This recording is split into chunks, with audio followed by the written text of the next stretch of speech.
economía y mucho más. Altavoz, de lunes a viernes a las 7 de la mañana por Vital FM y también por nuestra plataforma multimedia.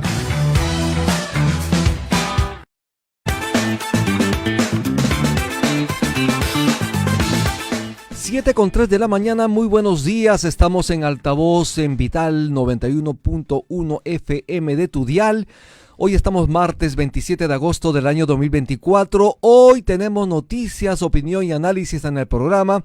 Muy buenos días nuevamente. Mi nombre es Rumi Ceballos y estoy junto a mi compañero Aarón Salomón. ¿Cómo estás, Aarón? Muy buen día. Buenos días Rumi, buenos días a todos. Tenemos harta información para ir presentando a lo largo del programa, así que atento, por favor. Importantísimo. Oye, Aarón, ayer la presidenta de la República se ha presentado. Como sabes, hay una demanda judicial contra ella. Está investigada.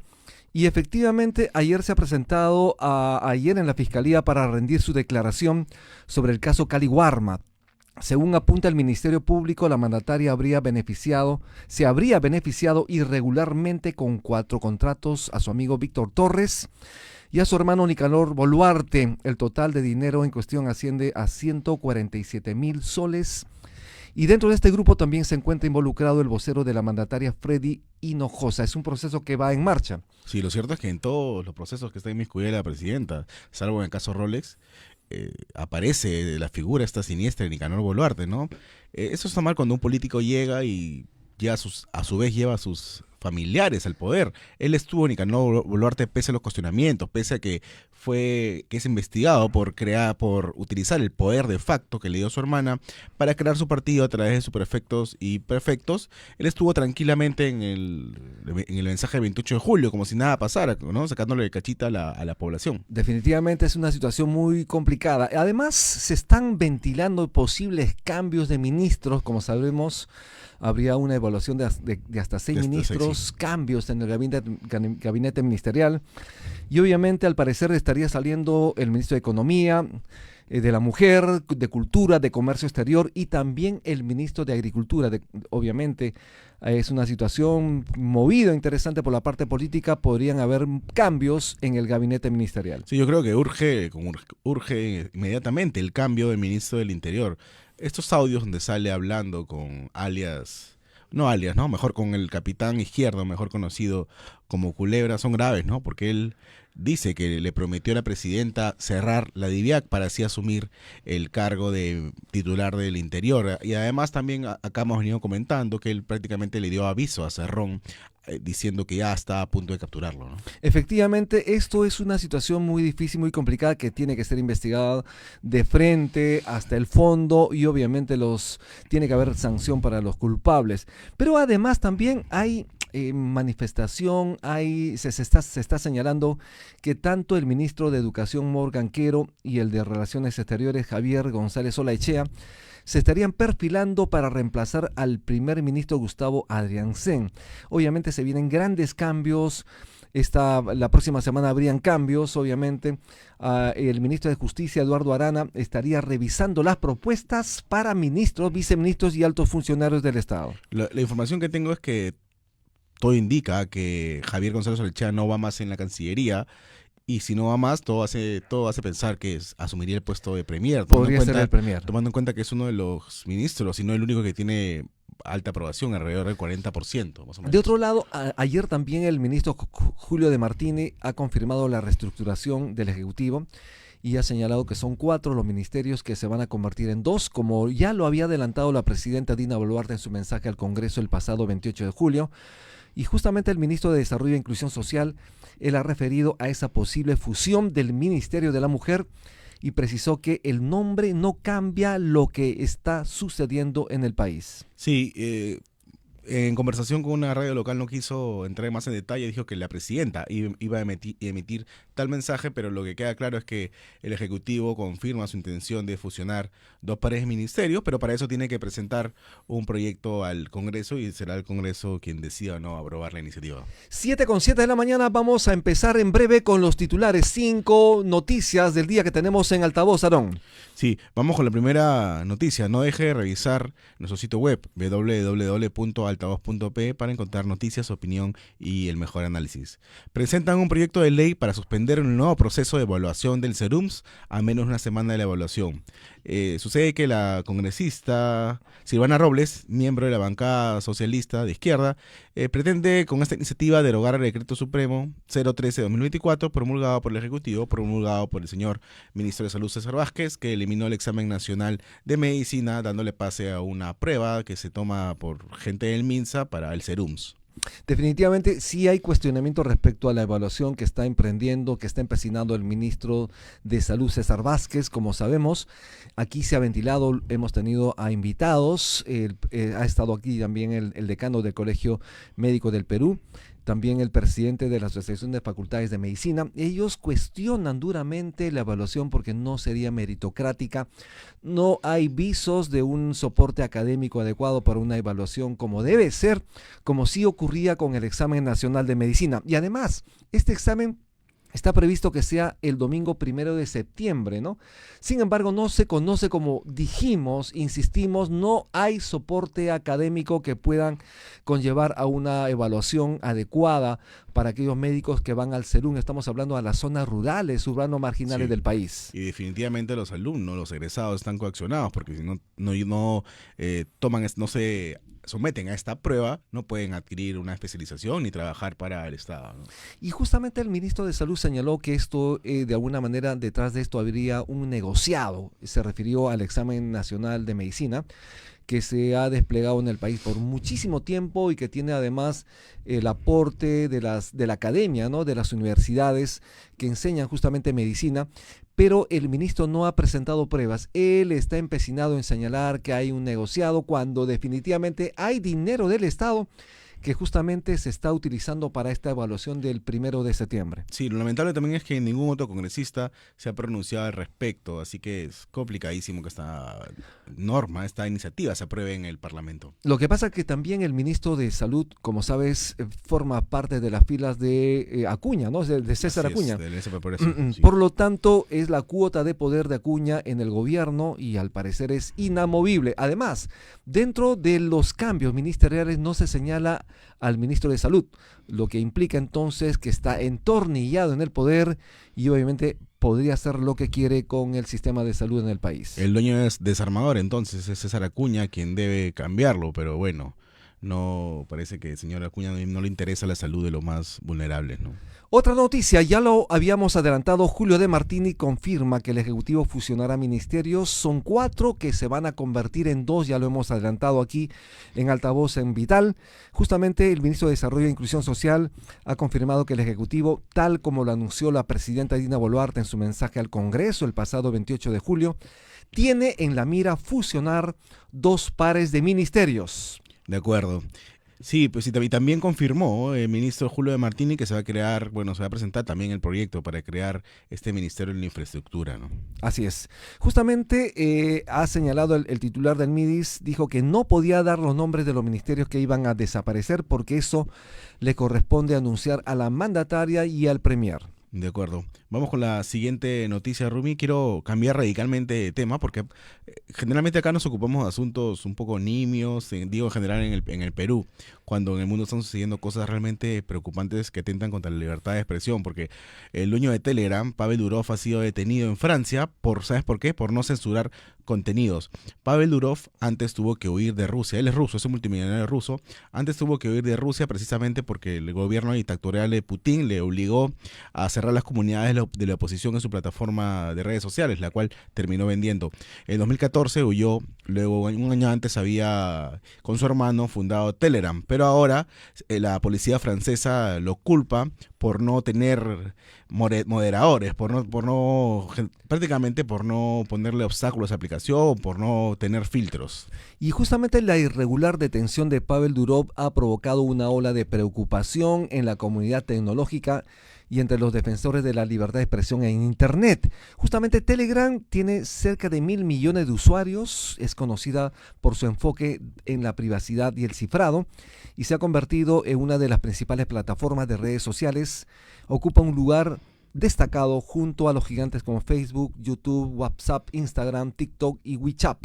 Claro, es importante también señalar que durante la invasión rusa de Ucrania, Telegram se ha convertido en la principal fuente de contenidos sin filtrar sobre la guerra y la política que rodea el conflicto. Muchas veces, cuando se generan estos tipos de conflictos, ya vemos cómo en Venezuela suspendieron X por diferentes días, ¿no? Pero Telegram tiene un sistema tan sofisticado que hace imposible esto y corre peligro de censura porque al estar detenido el dueño es muy peligroso y probable que se cierre esta red social que la gente utiliza principalmente para informar lo que pasa en sus países, ¿no? Pavel Durov fundó Telegram con su hermano en el año 2013 y tuvo que abandonar Rusia en el año 2014 después de negarse a cumplir con las demandas del gobierno de Vladimir Putin de cerrar las comunidades de la oposición en su plataforma de redes sociales. Justamente él vendió una red social llamada Contact, que finalmente ha vendido, ¿no? Esta es la situación en el mundo. Información mundial tiene que ver con la libertad de expresión sustentada en una red social. Sí, de acuerdo. Los ciudadanos tienen que ser libres de poder compartir el contenido que les parezca y luego serán los medios los que filtrarán la información, ¿no? Yo creo en la libertad de expresión a su máxima potencia. También en línea con esta noticia, Rumi, te cuento que Mark Zuckerberg ha admitido que Biden y Harris, que la administración Biden-Harris, lo presionaron para censurar contenido sobre COVID en Facebook, y eso es muy, muy grave. Él dijo en una carta enviada al Congreso, a la Cámara de Representantes, que durante el año 2021, altos funcionarios de la Casa Blanca solicitaron la eliminación o moderación de publicaciones que incluían humor, sátira y otra información que no coincidía con la narrativa oficial sobre la pandemia. Vamos a tener mayor información. Estamos en altavoz en Vital 91.1 F de tu dial. Vamos a hacer una breve pausa. Ya volvemos. Ya volvemos en breve.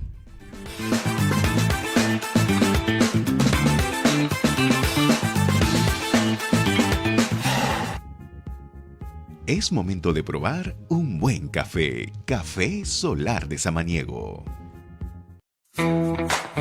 En Vital FM, las noticias llegan con Altavoz. Infórmate de todo lo que necesitas saber sobre actualidad, política, economía y mucho más. Altavoz, de lunes a viernes a las 7 de la mañana por Vital FM y también por nuestra plataforma multimedia.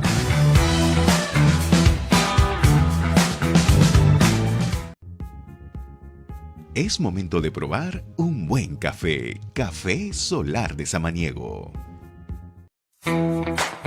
En Vital FM, las noticias llegan con Altavoz. Infórmate de todo lo que necesitas saber sobre actualidad, política, economía y mucho más. Altavoz, de lunes a viernes a las 7 de la mañana por Vital FM y también por nuestra plataforma multimedia.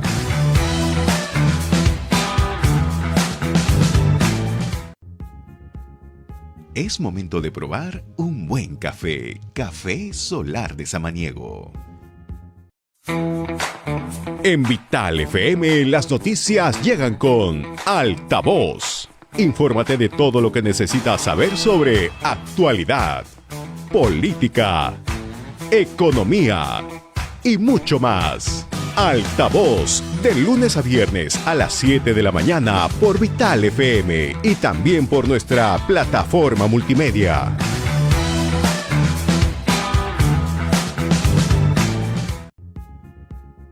Es momento de probar un buen café. Café Solar de Samaniego.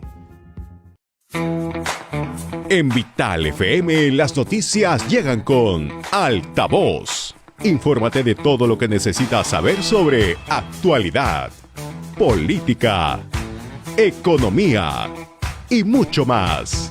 Altavoz, de lunes a viernes a las 7 de la mañana por Vital FM y también por nuestra plataforma multimedia.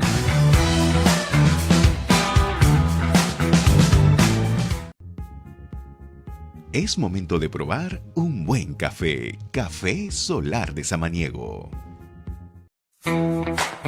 En Vital FM, las noticias llegan con Altavoz. Infórmate de todo lo que necesitas saber sobre actualidad, política, economía y mucho más. Altavoz, de lunes a viernes a las 7 de la mañana por Vital FM y también por nuestra plataforma.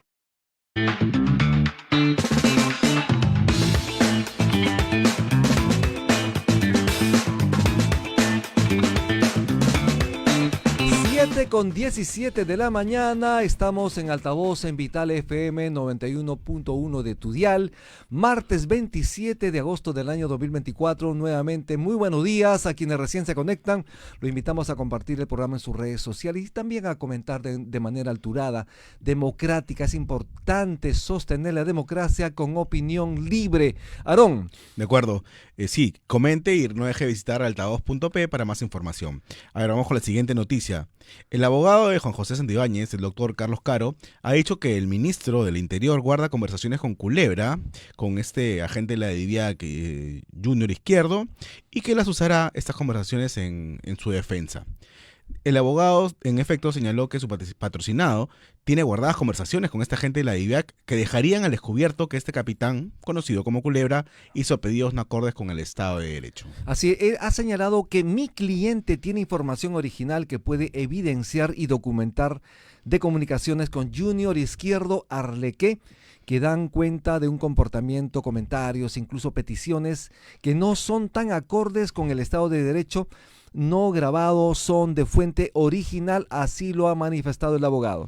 De acuerdo. Y estas declaraciones del abogado de Juan José Santibáñez surge luego de que el fin de semana la mayoría de medios de comunicación, la mayoría de dominicales, publicaron unos audios donde se escucha supuestamente al ministro Santibáñez decir que él consiguió el puesto en el gabinete porque le prometió a Dina Boluarte que cerraría la DIVIAC. Definitivamente son chats, informaciones y no lo ha hecho de mala fe, simplemente son cosas que han quedado registradas en el camino de las comunicaciones de ida y de vuelta, que él revelará en su momento porque dentro del ejercicio de su defensa él va a ir a la fuente original y no es que esté a buen recaudo, es simplemente información que tiene almacenada, señaló el abogado. Y según un audio difundido, como lo dijiste, por la mayoría de dominicales, el ministro del Interior, Juan José Santibáñez, le habría dicho al capitán PNP Junior Izquierdo que la presidenta Dina Boluarte le pidió cerrar la DIVIAC a cargo entonces del suspendido coronel de la Policía Nacional de Perú, Harvey Colchado, y que incluso le habría prometido que cumpliría con esa directiva para asumir el alto cargo en el Ejecutivo. En efecto, muchas máculas ya sobre el ministro y yo creo que desde que mintió prácticamente o alertó a Cerrón con el hecho de capturarlo, mintió a la población, a su vez ya no perdió legitimidad y no debería seguir en el cargo. ¿Tú qué crees, Rubí? Yo creo que van a haber movidas, le correspondería a la presidenta tomar una decisión. En todo caso, vamos a estar muy atentos a estas movidas ministeriales. 7:20 de la mañana, estamos en Altavoz en Vital 91.1 FM y hay preocupación, Aarón, porque están ingresando de una manera ilegal flotas pesqueras chinas y al Perú le está costando más de $300 millones. ¿Por qué? Justamente este año se redujo bruscamente la extracción de pota, lo cual ha generado la pérdida de miles de empleos de pescadores artesanales. En el primer semestre, según cifras del Ministerio de la Producción, se ha pescado 140.000 toneladas de pota, con una disminución del 70% respecto del mismo periodo del año 2023. Pero lo que pasa es que los pescadores están señalando que las grandes embarcaciones pesqueras chinas e ilegales, informales, estarían ingresando al país de alguna manera depredando el recurso marítimo. Esa es la palabra, ingresan ilegalmente y depredan el recurso marítimo tan importante como es la pesca para la reactivación económica, ¿no? Definitivamente hay que señalar en todo caso que debemos preservar el mar peruano, tenemos ingentes recursos que hay que cuidar y si van a ingresar flotas chinas que no tienen rastreo satelital, por ejemplo, el control adecuado, hay que estar muy atentos. Es función justamente de las autoridades velar porque el mar peruano no se deprede. Uh-huh. Vamos con otro tema que está en boga. El abogado de Dina Boluarte ha negado que la presidenta, en línea con lo que hemos comentado anteriormente, ha negado que la presidenta haya solicitado la desactivación de la DIVIAC. Se trata de Juan Carlos Portugal, quien ensayó la posibilidad de que el titular del Mininter, Juan Carlos Santibáñez, se haya ufanado en el cargo en esta conversación con Conejo, utilizando o mal utilizando el nombre de la mandataria. Así es. Justamente José Carlos Mejía dejó entrever que para Juan José Santibáñez para subir todo vale y manifestó que ello implicó que le diera una respuesta afirmativa a Dina Boluarte para poder asumir la titularidad del Ministerio del Interior. Justamente es un tema controvertido que vamos a ver, vamos a estar atentos a su desenlace, Aarón. Sí, y hoy día por la tarde, en horas de la tarde, hay conferencia de prensa del Consejo de Ministros y esta información no seguramente le van a preguntar al Premier. Sí, definitivamente hay que estar atentos entonces, pero de otra manera, la CONFIEP, la Confederación Nacional de Empresas, de Instituciones Empresariales en el Perú, ha demandado al gobierno más recursos para luchar contra el crimen organizado. Es imperativo reforzar las labores de inteligencia para combatir el terrorismo urbano. Así lo ha sostenido el titular, el presidente de la CONFIEP, Alfonso Bustamante Cani. Y es que en el Perú, lamentablemente, tú quieres abrir una tienda, una bodega, ¿no? quieres colocar una pollería, una barbería, una peluquería, y los extorsionadores ya te están pidiendo dinero, y entonces no puedes sostener tu emprendimiento, tu negocio, y esto de alguna manera te debilita, te desmoraliza, y obviamente te da terror, te da miedo, y te escapas, te sales del negocio. Claro, lo único que pide la gente es seguridad porque no hay nada más cobarde que el dinero, y si no hay seguridad, no hay estabilidad jurídica, y las inversiones se van y el Perú no crece, ¿no? Esa es una de las situaciones que deben ser atendidas de urgencia por el gobierno, porque no solamente estamos hablando de pequeñas bodegas, de medianas entidades, de grandes empresas que también están sucumbiendo ante una situación de crimen organizado en el país. Sí, y si hay un ejemplo claro, un mal ejemplo de lo que está pasando es la región de la Libertad, que se ha convertido en tierra de nadie. Más adelante vamos a hablar con Enrique Valderrama al respecto, ¿no? Así es, vamos a tenerlo aquí en el programa. Estamos en altavoz en Vital 91.1 de tu dial. Te invitamos a compartir el programa en tus redes sociales. ¿Cuáles son las redes sociales que tenemos, Aarón? Nos pueden ver en vivo en Facebook, estamos en altavoz.p, simplemente ponen la lupita altavoz.p y nos va a poder ver en vivo, puede comentar, nosotros amablemente le responderemos. Y también estamos en el sitio web www.altavoz.p, donde pueden encontrar noticias, opinión y análisis. Y en tu radio estamos en el dial 91.1 FM, y tú que estás en el micro, tú que estás en tu taxi, estás camino al trabajo, que estás camino a estudiar, recuerda que tienes aquí una gran alternativa de información, opinión, análisis e ideas en altavoz en Radio Vital. De acuerdo, vamos a un corte y retornamos en breve. Muy bien.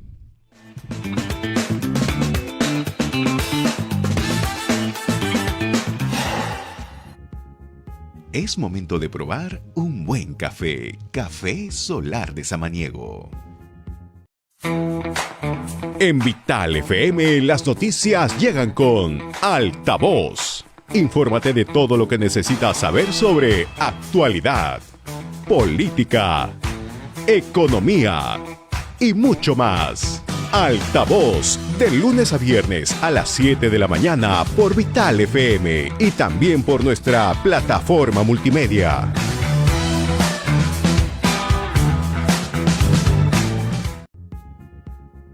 Es momento de probar un buen café. Café Solar de Samaniego. En Vital FM, las noticias llegan con Altavoz. Infórmate de todo lo que necesitas saber sobre actualidad, política, economía y mucho más. Altavoz, de lunes a viernes a las 7 de la mañana por Vital FM y también por nuestra plataforma multimedia.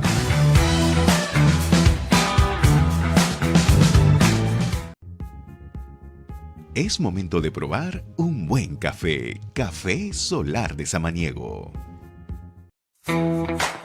En Vital FM, las noticias llegan con Altavoz. Infórmate de todo lo que necesitas saber sobre actualidad, política, economía y mucho más. Altavoz, de lunes a viernes a las 7 de la mañana por Vital FM y también por nuestra plataforma multimedia.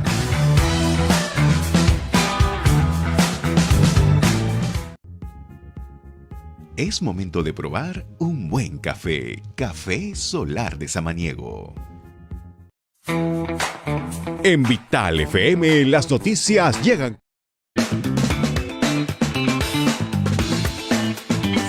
7:27 de la mañana, estamos en Altavoz en Vital 91.1 de tu dial. Es importante señalar que la Contraloría General de la República ha revelado que 314 policías retirados no han devuelto sus armas ni sus equipos policiales, pero también hay un gran número de oficiales de la Policía Nacional del Perú en situación de retiro que tampoco han devuelto sus unidades vehiculares. Esto obviamente atenta contra la seguridad del país porque obviamente el Estado les entrega armas de reglamento, les entrega movilidad, unidades vehiculares a los oficiales y todavía no han hecho la entrega, la devolución al Estado. Claro, el peligro de esto es que estas armas pueden terminar en manos del AMPA tranquilamente y quien más sufre va a ser la población, ¿no? Definitivamente, como sabemos, siempre hay un plazo de entrega. Al parecer son 7 días, una semana luego de la salida, luego del retiro de los efectivos policiales, cuando se da de baja, obviamente, cuando se retiran de la policía. Sin embargo, todavía hay equipo, hay armamento, hay equipo policial que está en manos de personas que ya no están en actividad, han formado parte del retiro y obviamente tienen ellos la posibilidad de comprar las unidades vehiculares, tienen la posibilidad de utilizar, digamos, este tipo de vehículos siempre y cuando paguen al Estado lo que corresponde. Sí, vamos con el señor Acuña. A ver, César Acuña ha bromeado, ha tenido el cuajo de bromear sobre el poco gasto de la Libertad en seguridad. Dijo, parece la Vallejo en baja. Se refiere al equipo de fútbol que está a la saga del torneo local. Como se recuerda, las provincias liberteñas de Trujillo, Virú y Patás están agobiadas por el crimen organizado, se encuentran bajo estado de emergencia, medida que no ha podido revertir los altos índices de inseguridad por delitos como sicariato, extorsión y minería ilegal. Es tierra de nadie, el norte del país, la libertad, y no hace nada. El señor César Acuña, que es gobernador regional de esta región. Efectivamente, y sobre el tema vamos a tener en breve una entrevista con Enrique Valderrama, él es analista político. Vamos a hablar sobre la crisis en el norte y de lo que está justamente señalando Aarón Salomón. No hay que permitir que el crimen organizado inunde las regiones del país. Esto genera zozobra, pero también espanta las inversiones. Te cuento, también Acuña negó ser cuota de poder de Alianza para el Progreso en el gobierno, a pesar de que no solamente tiene presencia en el Ejecutivo, sino no tiene la presidencia del Parlamento. Acuña negó que haya una cuota de poder, a pesar de que 16 funcionarios están vinculados a su partido, trabajan en el gobierno de Dina Boluarte. No solo eso, que también Acuña tiene, como sabemos, al ministro de Salud y está empecinado él en tomar una evaluación el 1 de septiembre a los médicos que van a postular al SERUMS, ¿no? Como sabemos, hay cerca de 10.000 médicos que estarían postulando y algunos expertos han señalado que están secuestrados prácticamente porque sí o sí tiene que dar esta evaluación, porque ellos tienen que avanzar obviamente en su labor profesional, ¿no? Tienen metas profesionales, pero no hay idoneidad en esta prueba, en este examen que está realizando el Ministerio de Salud a los médicos que van a postular, que están postulando a SERUMS. De acuerdo, reitero, son al menos 16 afiliados entre ex militantes y allegados al partido Alianza para el Progreso que ocupan diferentes puestos en el gobierno de Dina Boluarte. Y evidentemente es una cuota de poder, tiene poder en el Ejecutivo César Acuña. Así es, definitivamente muchas de las decisiones del gobierno estarían basadas, obviamente también concertadas con César Acuña, por lo tanto hay que tener mucho cuidado en lo que está sucediendo en el país por la parte política. ¿Qué sucede en el país por el ámbito económico, Rumi? ¿Hay novedades? Definitivamente, como sabemos, el 1 de septiembre debe salir ya las cifras de inflación, debe estar reduciéndose un poquito más. Sin embargo, como hemos preguntado a algunos economistas aquí, aunque las tasas de inflación ha bajado un poquito, los precios de los alimentos fundamentalmente se mantienen caros. O sea, no es que ya, si es que tenemos una inflación de 2%, no es que los precios hayan bajado. Se mantienen caros. Por lo tanto, hay que estar atentos al precio de, por ejemplo, el pollo, los huevos, las diferentes legumbres, la papa amarilla, por ejemplo, que ha estado subiendo el precio. Y también hay que estar atentos con el pescado porque los movimientos climáticos también inciden en la pesca en el país. Sí, pasan tantas cosas en el Perú, Rumi, que a veces se nos pasan desapercibido varias. Por ejemplo, ya se reglamentó este tema de la tasa Netflix, ¿no? Todos los peruanos van a tener que pagar por utilizar diferentes servicios digitales, pero aún no se reglamenta bien, aún no hay un consenso con los bancos, que son las entidades encargadas de cobrar, no hay un software destinado para esto, todo esto es un problemón, ¿no? Se ha señalado que por lo menos estaría entrando en vigencia en rigor desde octubre, ¿no? Octubre-noviembre, aunque ya se ha adelantado que habría un doble cobro, porque no solamente cobrarían el 18% del IGB, el impuesto general a las ventas, sino también las entidades retenedoras, ¿no? Los que van a retener Sí, el es. impuesto, estamos hablando de los bancos, las instituciones financieras van a cobrar obviamente un porcentaje, porque nada es gratis, ¿no? Para elaborar, digamos, una plataforma que permita recabar el impuesto y de ahí pasarla a la SUNAT, esto va a implicar obviamente un costo, una inversión, y eso ¿quién lo pagan? Obviamente los usuarios. ¿Por qué? Porque se trata de un impuesto regresivo, ¿no, Rumi? Es un impuesto regresivo, obviamente, los que menos tienen en el país van a pagar mucho más. De acuerdo, vamos a una pausa, retornamos con una interesante entrevista. 7:33 de la mañana, estamos en altavoz en Vital FM 91.1 de tu dial.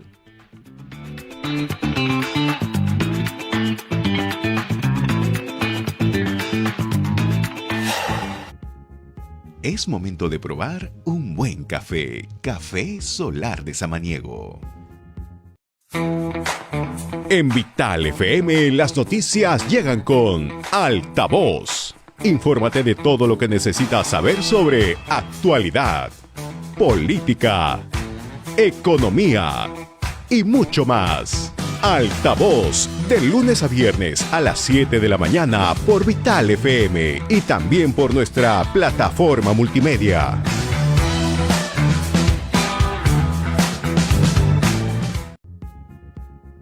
Es momento de probar un buen café. Café Solar de Samaniego.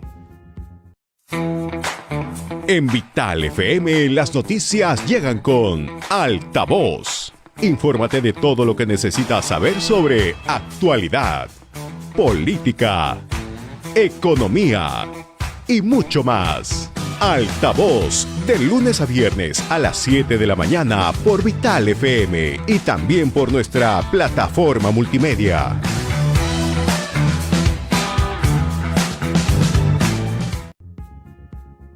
Es momento de probar un buen café. Café Solar de Samaniego. En Vital FM las noticias llegan con Altavoz. Infórmate de todo lo que necesitas saber sobre actualidad, política, economía y mucho más. Altavoz, de lunes a viernes a las 7 de la mañana por Vital FM y también por nuestra plataforma multimedia.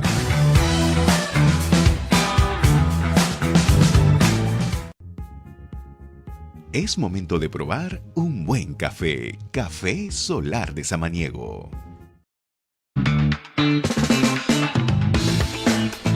Estamos de regreso en Altavoz, en Vital FM, y vamos a conversar con la analista política, con la comunicadora política, experta en comunicación política, Milagros Muñoz, ¿no? ¿Qué tal, Milagros? Muchas gracias por la entrevista. ¿Qué tal? Muchísimas gracias por la invitación. Quería preguntarte directamente, ¿por qué vamos a tener casi 60 partidos en las elecciones, en los siguientes comicios?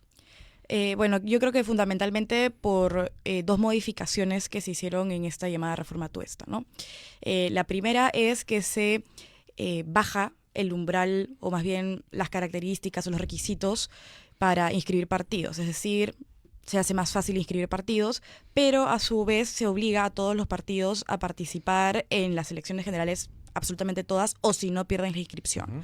Entonces, en conclusión, lo que tendríamos es más partidos inscritos porque, como decimos, era más fácil inscribir partidos políticos y todos a su vez van a estar obligados a participar en el proceso electoral inmediatamente posterior. ¿Crees tú, buenos días ante todo, Rumi Ceballos te saluda, Milagros Muñoz, ¿crees tú que todos los partidos que están inscritos van a presentar definitivamente plancha presidencial o van a haber algunas reconfiguraciones políticas para adecuarse a los nuevos tiempos? Yo creería que al final se van a terminar aliando algunos, porque definitivamente no es viable presentar tantas candidaturas. No hay tanta gente que quiera postular, inclusive no solamente por planchas presidenciales, más difícil incluso a veces es llenar las listas al Congreso, porque para colmo hay criterios de paridad y alternancia, de las que yo, por supuesto, estoy de acuerdo del empoderamiento de la mujer, pero no de las cuotas de paridad, porque en la realidad no es verdad que hayan tantas mujeres que tienen la voluntad de postular. Entonces, de por sí crear tantas listas paritarias es bien difícil. Ahora, imagínate con 60 posibles listas. Vas a tener que sacar personas de debajo de las piedras. Definitivamente. ¿Y qué sería lo recomendable en este sentido? Porque estamos ya muy próximos a una campaña electoral que se viene con fuerza. ¿Qué sería lo óptimo en función del ciudadano, del elector? Realmente, pues si los electores en general no están tan acostumbrados a involucrarse o informarse de política, va a ser bien difícil. No sé qué tanto podría recomendarle más allá de trata de ordenarte, involucrarte y tratar de analizar y aprender bien sobre los candidatos que van a haber, ¿no? Si antes con menos candidatos no lo hacían, no me imagino con 60 o por ahí, ¿no? Pero ¿te imaginas cómo será, digamos, la cédula de votación? Va a ser kilométrica. como la de Venezuela, pero de que todos tienen la cara. No, va a ser Pero muy es larga. importante allí la educación. Definitivamente la educación de los ciudadanos, de las personas que van a votar, es necesario saber los programas, ¿no? Para no cometer errores y no lamentarse luego de la votación, obviamente. Efectivamente. Ahora, lo que podría haber es que si es que hay tantos partidos y tantos candidatos, podría ser que en consecuencia haya más gente involucrada directamente en la política, precisamente porque gente que antes no postulaba ahora va a postular porque tenían que llenar listas, ¿no? Pero digamos, no es la forma más óptima de ver el por qué se están involucrando, ¿no? Sí, según la última encuesta de Atum, casi el 50% de peruanos se considera de derecha y de centro. Es un dato importante a tomar en cuenta de cara a las elecciones del 2026, porque solo el 13% se considera de izquierda, pero hay el 34% que no se siente identificado con ninguna postura. ¿Qué nos puede decir estos datos para el 2026? Para comenzar, que yo considero un hito importante las marchas de Merino. Antes de las marchas de Merino, yo veía que había un poco más de miedo o era políticamente incorrecto decir que eras de derecha. No era tan evidente. Todo el mundo se peleaba incluso el voto del centro. Después de las marchas de Merino, parece haber como una respuesta de la ciudadanía, sobre todo de varios jóvenes, que ya comenzaban a decir yo soy de derecha y no me importa lo que me digan, yo soy de derecha, y comenzamos a ver más propuestas de derecha que comienzan a tener más acogida. Antes de eso, no sé si lo recuerdas, todo el mundo se peleaba el voto del centro, nadie quería Todo ser el de mundo derecha. se decía ser de centro, ¿no? Exacto, todo el mundo quería ser de centro y ahora más bien parece que hay una especie de tendencia o incluso moda por ver las opciones de derecha con mejores ojos. Ese fenómeno de Milei que lleva a Perú. No lo llamaría tanto fenómeno Milei. Yo creo que simplemente son etapas, pero lo vi bien marcado con el hito de las marchas de Merino. No sé si luego la gente, algunas personas recapacitaron y dijeron no me la vuelven a hacer y de la nada cambiaron la mentalidad, en el caso de los más jóvenes, o qué, pero al menos coincidió, ¿no? ¿Qué propuestas políticas crees tú que podrían tener mayor fuerza durante la próxima campaña electoral? Propuesta como tal, pues Figuras todas... políticas, hablemos de figuras políticas, por ejemplo. Ok, lamentablemente creo que Antauro, hay mucha gente que me dice, no, pero ¿cómo lo ves? No.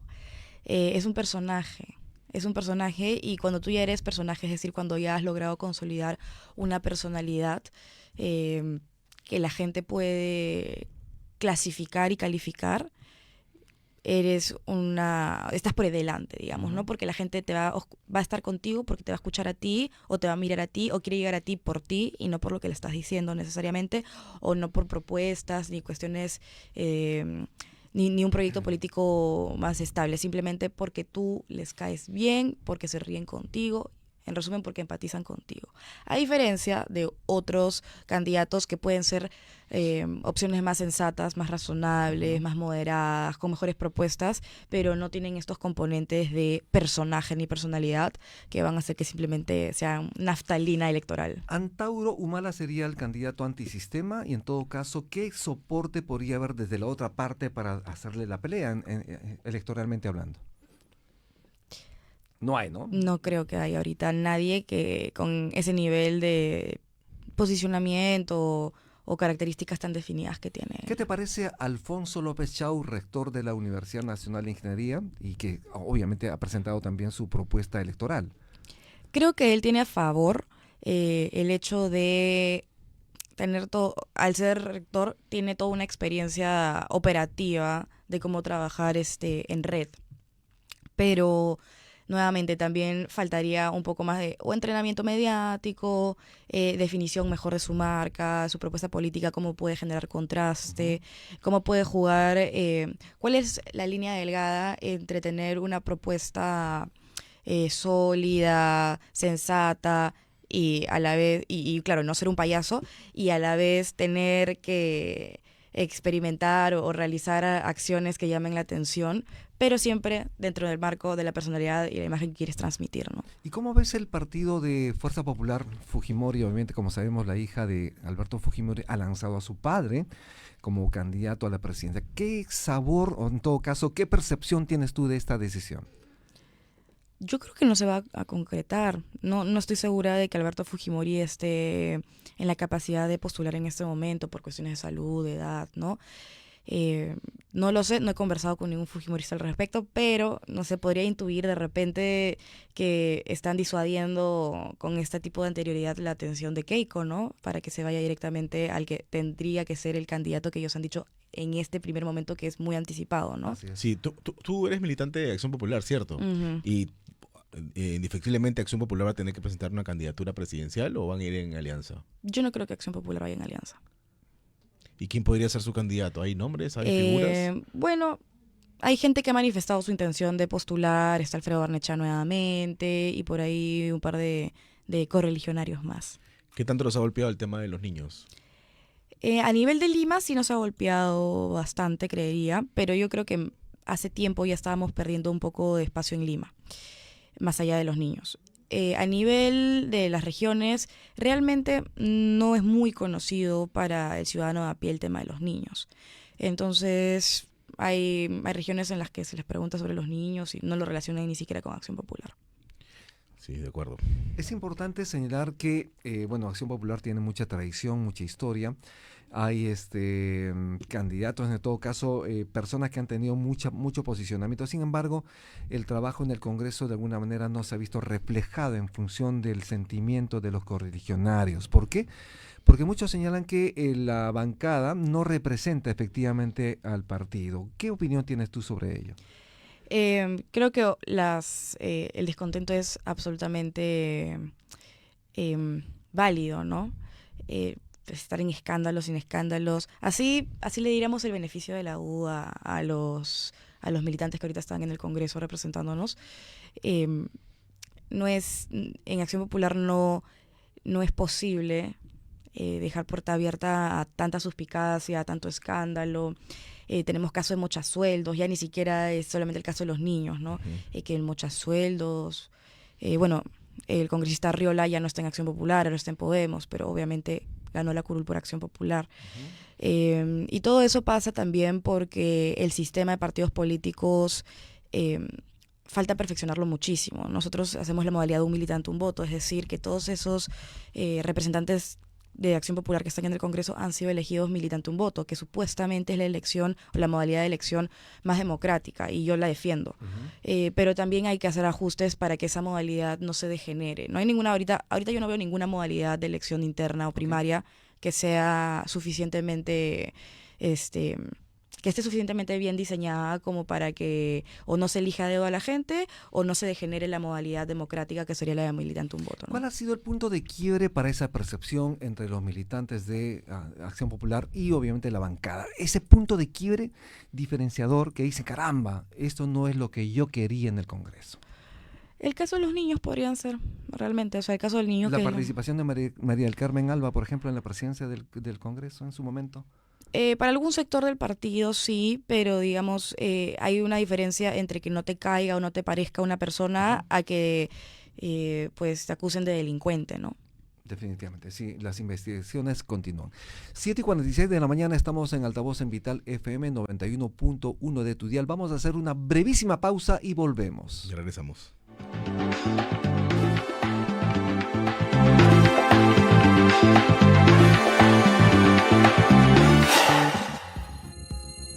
Es momento de probar un buen café. Café Solar de Samaniego. En Vital FM las noticias llegan con Altavoz. Infórmate de todo lo que necesitas saber sobre actualidad, política, economía y mucho más. Altavoz, de lunes a viernes a las 7 de la mañana por Vital FM y también por nuestra plataforma multimedia.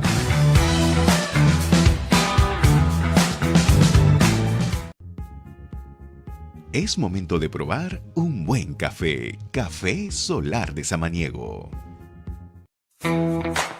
En Vital FM las noticias llegan con Altavoz. Infórmate de todo lo que necesitas saber sobre actualidad, política, economía y mucho más. Altavoz, de lunes a viernes a las 7 de la mañana por Vital FM y también por nuestra plataforma multimedia.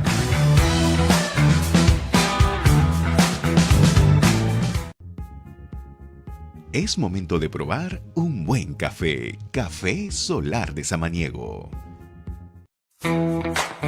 En Vital FM las noticias llegan con Altavoz. Infórmate de todo lo que necesitas saber sobre actualidad, política, economía y mucho más. Altavoz, de lunes a viernes a las 7 de la mañana por Vital FM y también por nuestra plataforma multimedia.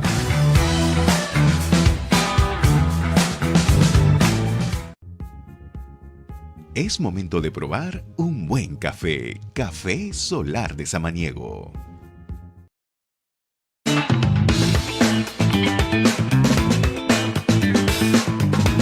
Y 49 de la mañana estamos en Altavoz en Vital 91.1 de FM.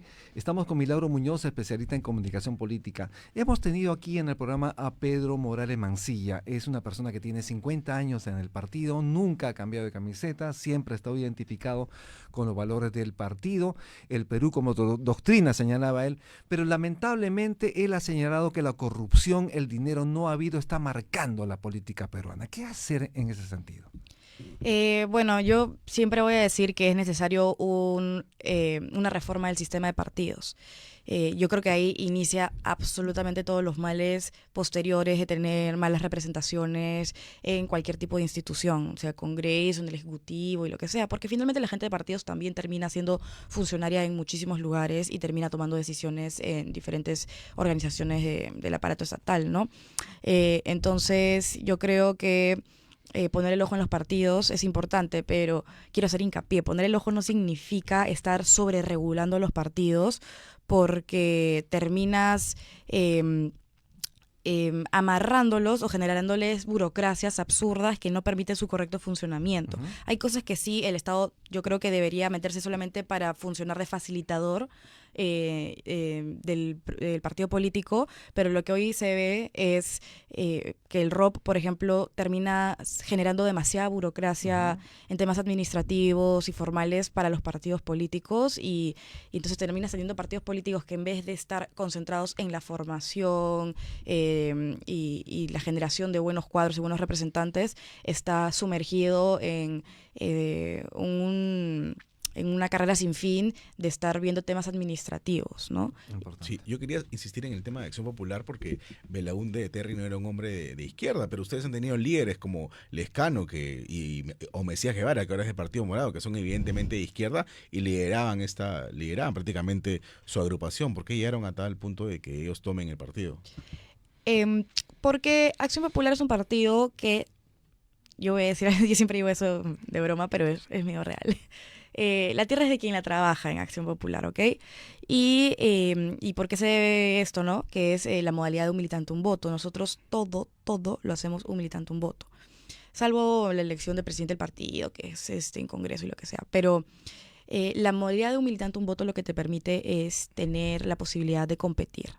¿Y competir qué es? Pues si yo me quiero postular a algún cargo dirigencial o de repente al Congreso o lo que sea, yo tengo que aprender a trabajar mis bases o generar estrategias, ¿no? Aliarme con operadores que sepan, que tengan mucha gente afiliada o que ya movilicen sus bases porque son gente o militantes que están constantemente trabajando en el partido, con la militancia, y me apoyan en mis candidaturas, entonces yo llevo a votar a la mayor cantidad de personas posibles.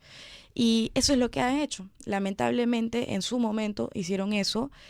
Más bien yo creo que eso debería ser un mea culpa para las otras facciones del partido que se pueden vivir quejando la vida de cómo es posible que un rojo, que un izquierdista se empodere, pero los mecanismos están. Una pregunta. Las encuestas antes, las últimas encuestas que se publicaron antes de las elecciones de 2021, le daban amplio margen al Lescano o le daban preponderancia en el sur. ¿Ustedes creen que fueron víctimas de algún tipo de artimaña para que gane Pedro Castillo en ese sector? Mi opinión personal es que en general no es que haya habido mucha claridad en el orden y la transparencia de todo el proceso electoral, sobre todo con las noticias que van saliendo a través de los años. No, institucionalmente no ha sido un tema en discusión, absolutamente. Llamó la ¿no? atención, porque el Lescano estaba entre los primeros puestos gracias al apoyo del sur, principalmente de la sierra, ¿no? Sí, pero los militantes también saben que no fue una campaña muy organizada, así que puede haber sido natural que se desinfle. Sí. No fue muy bien coordinada con sus operadores, con las bases del partido, ¿no? Milagros Muñoz, ¿por qué crees tú que las audiencias, en este caso los electores, podrían confiar esta vez sí en Acción Popular y antes no? Yo creo que no lo vería como un tema de confianza, lo vería como un tema de, ante tanta candidatura, tantas marcas nuevas, tantos logos nuevos que se desconocen, podrían encontrar en Acción Popular una marca ya reconocida en su imaginario, ¿no? Recuérdanos un poquito cuáles son la ideología de Acción Popular, qué es lo que propone para el país. Bueno, en lo que propone para el país hay un tema más de plan de gobierno que justamente se está instalando en este momento una comisión en el Están partido. trabajando sobre el tema. Exacto, recién justo se va a instalar, me parece que este sábado en el plenario que va a haber. A nivel ideológico, yo sé que siempre decimos el Perú como doctrina, pero bueno, ese es un eslogan y una frase muy utilizada por los accionpopulistas y por Belaunde, y es un libro además, pero el humanismo situacional es exactamente lo que vendría a ser ideológicamente el partido, que es básicamente un humanismo acondicionado a las características de la peruanidad, ¿no? Justamente se le preguntó a Pedro Morales si el partido Acción Popular es un partido de derecha o de izquierda o de centro, y él dijo no. No nos ubicamos en el centro, tampoco en la derecha, tampoco en la izquierda. Somos un partido humanista que tiene, digamos, al ser humano como principio fundamental de todo el trabajo político que se hace. En ese sentido, ¿crees tú que los jóvenes podrían sintonizar de una manera adecuada con Acción Popular, un partido que ya lleva más de 60 años en la arena política del país? Totalmente, totalmente, yo creo que sí. No es responsabilidad de los jóvenes sentirse per se atraídos por Acción Popular. Yo creo que es nuestra responsabilidad como partido y de cualquier partido político generar formatos, mecanismos, canales de comunicación adecuados y atractivos para demostrar cómo piensa. O sea, a mí me parece como comunicadora aberrante que un partido tan antiguo tenga tantos problemas para transmitir la ideología que tiene. Siempre con otros amigos de otros partidos políticos se ríen porque dicen Acción Popular no tiene ideología. ¿Qué es el Perú como doctrina? El Perú como doctrina no es una ideología. Y yo digo, por supuesto, es una frase, es un eslogan, es un libro, pero hay más allá con el tema del humanismo situacional y otras componentes ideológicos que también se pueden trabajar, pero no se han transmitido correctamente. Sí, vayamos con algunas propuestas. Por ejemplo, para mí me parece inaudito que alguien que no haya militado por lo menos un par de años pueda postular a cualquier cargo de elección popular. Debería darse algún cambio, ¿no? Eso es a nivel, pues, ya de ley de partidos. La ley te exige 1 año de afiliación. Sin embargo, pues, el partido puede adicionalmente determinar otros requisitos adicionales, ¿no? Sí, lo digo porque el Mundo del Águila me comentaba que nadie conocía a los niños, no saben de dónde han aparecido. ¿En serio? Sí, claro. O si eran conocidos al interior del partido. Mira, Darwin toda su vida ha militado en el partido, en la base de Ancash. Es más, o sea, el mundo ha ido a Ancash. bueno, Elvis Vergara, que también era correligionario. Yo lo he conocido cuando yo he viajado a su región, cuando pues obviamente no tenía cargo. Doroteo también la conocí. O sea, son gente que viene de las juventudes del partido. Me sorprende que te diga que los niños nadie los conocía. Sí. Es un problema del sistema, ¿no? Que todos pueden competir y lamentablemente quienes han prevalecido y que han trabajado su base y X han sido personas que se habrán torcido en el camino y bueno, y son lo que son hoy, ¿no? No sé si es una mochila pesada, vamos a ver cómo se deshacen de ella, ¿no? 7:57 de la mañana, estamos en Altavoz en Radio Vital 91.1 FM de tu dial. Especialista en comunicación política, Milagro Muñoz, ¿cuáles son las características que debería tener un candidato para al menos tener esa posibilidad de llegada en los próximos comicios? Hace un rato mencioné la capacidad de tener una personalidad y generar tu personaje que tenga... que la gente pueda calificar fácilmente. Cuando la gente ya puede calificarte, así sea de loco, es porque estás emanando una personalidad con características muy determinantes. Entonces, la gente puede optar por preferirte o por odiarte, pero la generación de sentimiento ya es un primer acercamiento. Ajá. Entonces, lo primero que tendrían que hacer cualquier candidato o cualquier político en general o cualquier figura que espera hacerse pública, o sea, generar una marca personal en este caso, es determinar qué es y qué no es. Cuando tú estás en la posibilidad de determinar qué eres y qué no eres, es posible que la gente pueda preferirte. Pero si por miedo a quedar mal con el elector o meter la pata o pensar o tener una idea errónea de lo que es ser un político, tú dices mejor no hago esto, mejor lo hago otro y paras limitándote, no vas a terminar de generar empatía con la gente porque no van a ser capaces de definirte. Si eres indefinido, entonces no te posicionas. Definitivamente. De acuerdo, y entonces Pedro Castillo se posicionó bien con la frase no más pobres en un país rico, como lo hizo antes también Fujimori con Ciencia, Tecnología y Trabajo. Sí, y eran personajes que por algún tipo de características específicas o de repente por apelar a ciertos clichés, que es muy, muy común en Perú, ya comenzaban a tener un nivel de conocimiento de su marca personal más amplio. Ya otras características y otras acciones van a hacer que la gente tenga más compromiso contigo. Porque ¿no? Antauro se vende como el Bukele peruano, ¿no? Totalmente, ¿no? Y bueno, como te digo, Antauro, al menos tú le dices loco, te puede gustar o no, pero tienes adjetivos en la cabeza que te permiten definirlo. Sin embargo, por ejemplo, esa es mi crítica con los candidatos que vienen del sector privado. Que Añaños, por ejemplo, Añaños, ¿qué le criticarías? pues naftalina. Yo lo escucho hablar y más allá de que pueda tener propuestas sensatas o que me pueda gustar lo que dice o me pueda gustar su historia de cómo emprendió. Emprendimiento, De claro. emprendimiento, No es exactamente. suficiente. Exactamente, yo lo escucho y conceptualmente me parecería, o sea, si no lo veo y no lo escucho, conceptualmente es una buena propuesta decir, ay, un empresario que se hizo desde abajo, bla, bla, bla. Conceptualmente funciona, pero cuando lo ves en la práctica, que no termina de pegar, que habla como susurrando, eso va a terminar pegando con el elector. ¿Eres capaz de definirlo? ¿Qué me dirías de su personalidad? Bueno, es diferente a Toledo, que también es un peruano que pues, vino desde abajo y se puso a la vincha, se decía Pachacútec, ¿no? Están las imágenes, las fuerzas que venden, ¿no?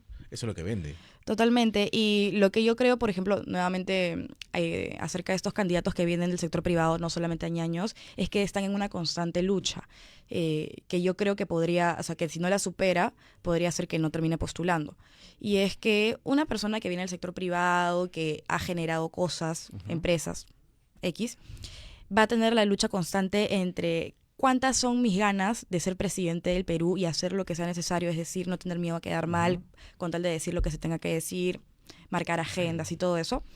Y mi miedo a decir algo que me haga quedar mal con un sector que me gané en temas de trabajo hace un tiempo, hace unos años, y son mis aliados corporativos. Y entonces mejor me callo. El miedo va a ocasionar que no pueda mencionar ciertas cosas o tenga miedo de tener ciertas acciones que puedan ser controversiales y por lo tanto eso a su vez no le va a permitir llegar al posicionamiento que quisiera. Milagros Muñoz, cuando te referiste al señor Añaños, dijiste naftalina. ¿Qué significa para las audiencias? Explícalos en manera muy sencilla. Es aburrido, es una marca más avejentada, más Más añeja. Más añeja, muy, muy parsimoniosa, termina aburriendo, ¿no? Entonces no hace clic con las audiencias. Creería que no, máximo con algún nicho muy, muy, muy específico que podría ser gente emprendedora, que lo sigue no por político, sino porque puede aprender de él como, no sé, como empresario, pero es el nicho del nicho. Tú no ganas, a diferencia de la comunicación corporativa, que te enseñan que tienes que ir al nicho, Claro. en comunicación política tú no vas a ganar con un nicho porque pierdes la elección, ¿no? Entonces tienes que juntar una serie de nichos. ¿Y cuál es esa piedra angular? Pues la personalidad, la empatía que tú puedes generar con el candidato y luego las diferentes agendas que puedas marcar. Y sobre la participación femenina para lo que se viene en las próximas contiendas, ¿qué ves tú? Yo no sé de dónde están sacando candidatas, porque ¿Hay candidatas? No hay, ¿no? algunas, ¿no? Algunas. Hay gente que sí, que siempre ha estado metida en la política, hay gente que hace vía partidaria y fijo van a postular y les van a meter en alguna lista. Pero así que tú me digas abundantemente, hay una participación femenina que se va a catapultar en las nuevas elecciones, ¿no? De hecho, cuando yo hago asesorías, llega a mí bastante gente, ¿no? Bastante gente de bastantes partidos, diferentes partes del Perú. Y todos son hombres. Solamente creo que he tenido en lo que va del año que tengo un servicio que son asesorías cortas, entonces la rotación es amplia, ¿no? De unas 40 personas desde febrero a la fecha o de marzo a la fecha, dos personas. He asesorado 2 personas. ¿Qué debería hacerse mujeres. para, digamos, alentar esa participación femenina que se requiere? Tenemos una presidenta, Dina Boluarte, obviamente, llegó a Palacio de Gobierno por las razones que ya conocemos. Sin embargo, ¿qué opinas tú de esta participación de la mujer? ¿Realmente representa a la mujer en el país?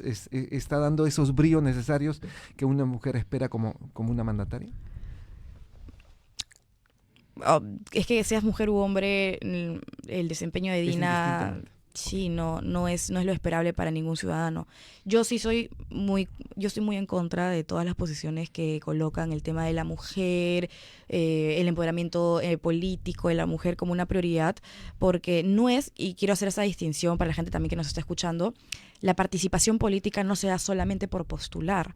Si tú ves las estadísticas del ROP, que es donde está también toda la data de los partidos políticos, tú vas a ver que más o menos hay 50% de hombres y 50% de mujeres en los partidos políticos.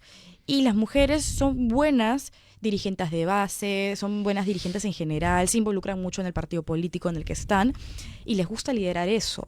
Pero cuando tú les pides candidatear al Congreso, por ejemplo, ya no es el tipo de liderazgo que quieren tener por las razones que sean. Están en la libertad de decir, así no me gusta liderar, pues yo quiero liderar en algo que me permita estar cerca de mi familia y eso es mi dirigencia distrital, mi dirigencia de base y eso es lo que a mí me gusta.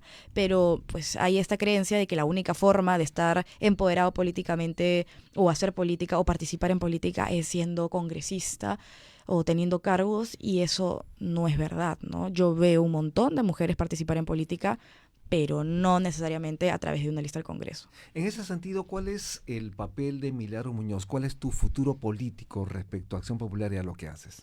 Bueno, yo no pienso irme a otro partido para comenzar. Siempre me dicen que me vaya a otro partido, pero... ¿Te han invitado para otro partido? Hoy sí, un montón, pero... ¿Se puede saber qué partidos están invitados? No, mejor no. Mejor no. Son conversaciones más coloquiales, ¿no? Ok. Más que nada, son no es que me hayan mandado una carta ni nada. Simplemente, oye, ¿no te gustaría? Oye, ¿por qué no te vienes para acá? Y obviamente si es que yo dijera que sí, pues comenzaríamos a conversar en serio, ¿no?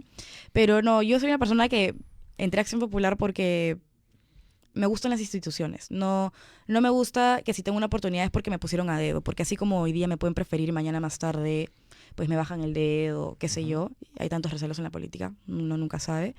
Y pues se acabó mi proyecto político, se acabó mi plataforma, mi partido y a saltar de partido. Y yo siempre he sido muy crítica con eso.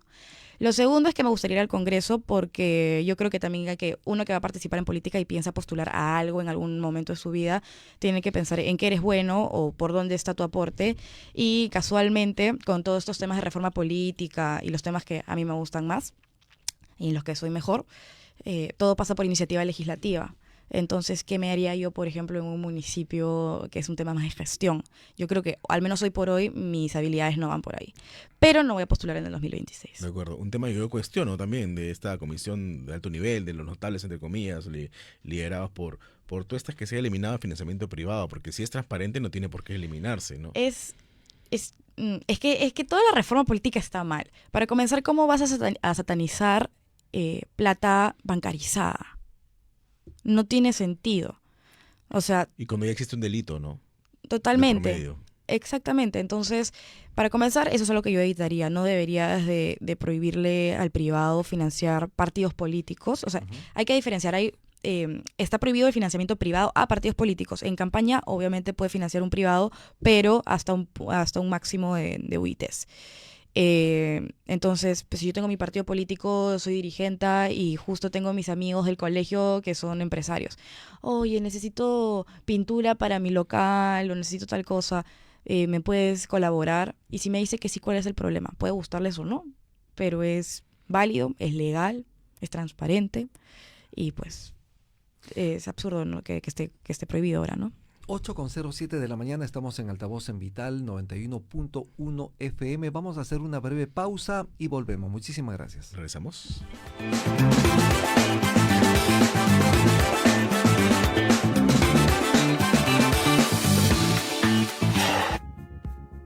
Es momento de probar un buen café. Café Solar de Samaniego.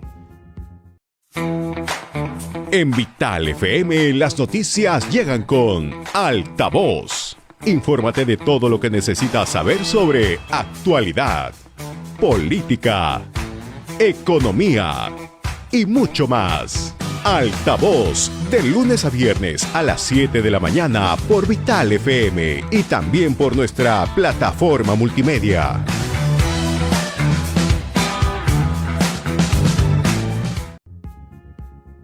Es momento de probar un buen café. Café Solar de Samaniego.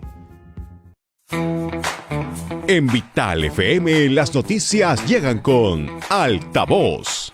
Infórmate de todo lo que necesitas saber sobre actualidad, política, economía y mucho más. Altavoz, de lunes a viernes a las 7 de la mañana por Vital FM y también por nuestra plataforma multimedia.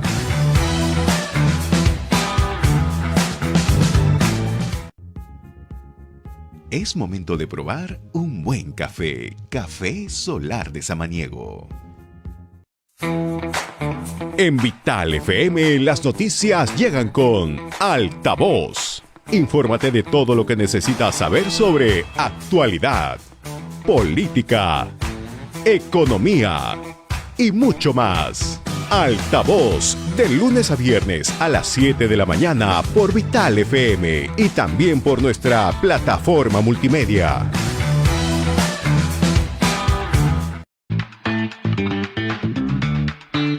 Estamos en Altavoz, en Vital 91.1 FM. Estamos conversando con Milagros Muñoz. Ella es analista política, comunicadora política. Quería preguntarte, para ir acabando la entrevista, ¿qué te parece la propuesta de conformación de una alianza de partidos de derecho, de centro hacia la derecha, con una sola fórmula presidencial, pero cada uno con sus listas al Parlamento? Es interesante. Yo creo que podría ser una opción a evaluar. Creo que nunca se ha aplicado algo similar, ¿cierto? Porque cada uno, así vaya en alianza, tendría que unificar sus listas al Congreso. Yo creo que sería una buena solución, porque más bien el problema al momento de hacer alianzas es que nadie está dispuesto a ceder espacios al Congreso porque tiene su gente. Claro. Entonces, así se quisieran aliar, habrían límites de cuánta cantidad de partidos políticos pueden aliarse en una misma lista, ¿no? Entonces sí, sería una opción evaluar esa, y la otra que creo que es el congresista Cabero, de que si vas en alianza te resten un punto Sí, claro, necesario porque acá para se pasar. penalizan las alianzas, cuando tienen que premiarse, ¿no? Exactamente. Bien, Milagro Muñoz, muchísimas gracias. Tu despedida Muchas de gracias. las audiencias que están en Altavoz en Vital. Gracias a ustedes. Bien, muchísimas gracias. Hacemos una breve pausa, 8:10. Volvemos en breve con otra entrevista para ustedes. Regresamos con Enrique Valderrama.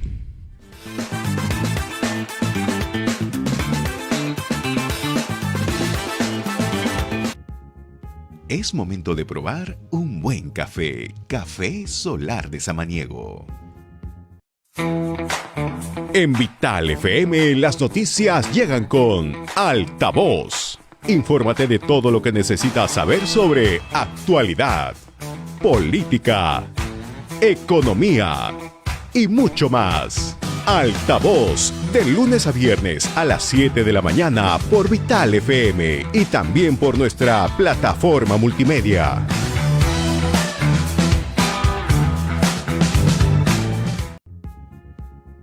Es momento de probar un buen café. Café Solar de Samaniego.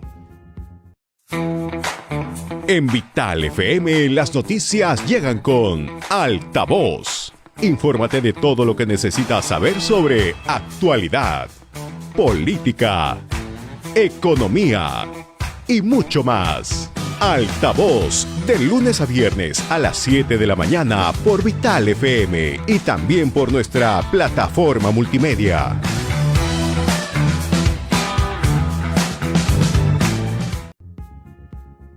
Es momento de probar un buen café. Café Solar de Samaniego. En Vital FM las noticias llegan con Altavoz. Infórmate de todo lo que necesitas saber sobre actualidad, política, economía y mucho más. Altavoz, de lunes a viernes a las 7 de la mañana por Vital FM y también por nuestra plataforma multimedia.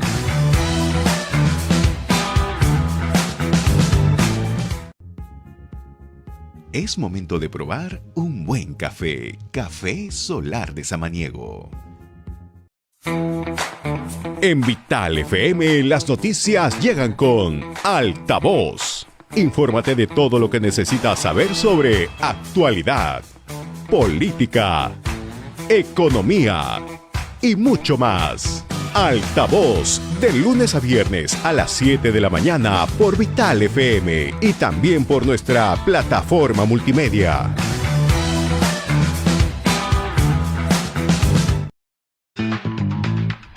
Estamos de regreso en Altavoz en Vital 91.1 FM y vamos a conversar con el analista político Enrique Valderrama. Enrique, muchas gracias por la entrevista y queremos conocer cuál es tu postura acerca del gobierno de la presidenta Dina Boluarte.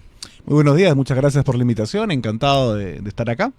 Bueno, creo que hay que decir en principio que estamos hablando de la segunda etapa del gobierno de Perú Libre bajo todo término.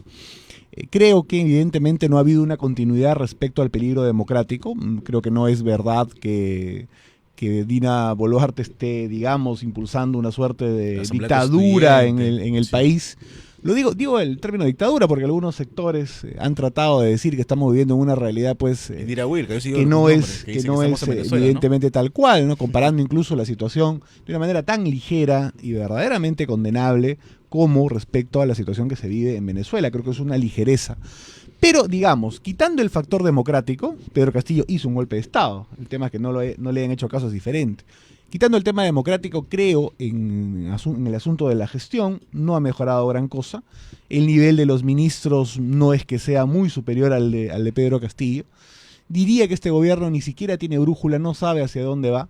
Creo que Castillo iba claramente al precipicio. Boluarte no sabe ni siquiera a dónde va. Por lo tanto, yo diría que en términos de impulso económico, en términos sociales, en términos políticos, creo que este gobierno es un gobierno muy malo.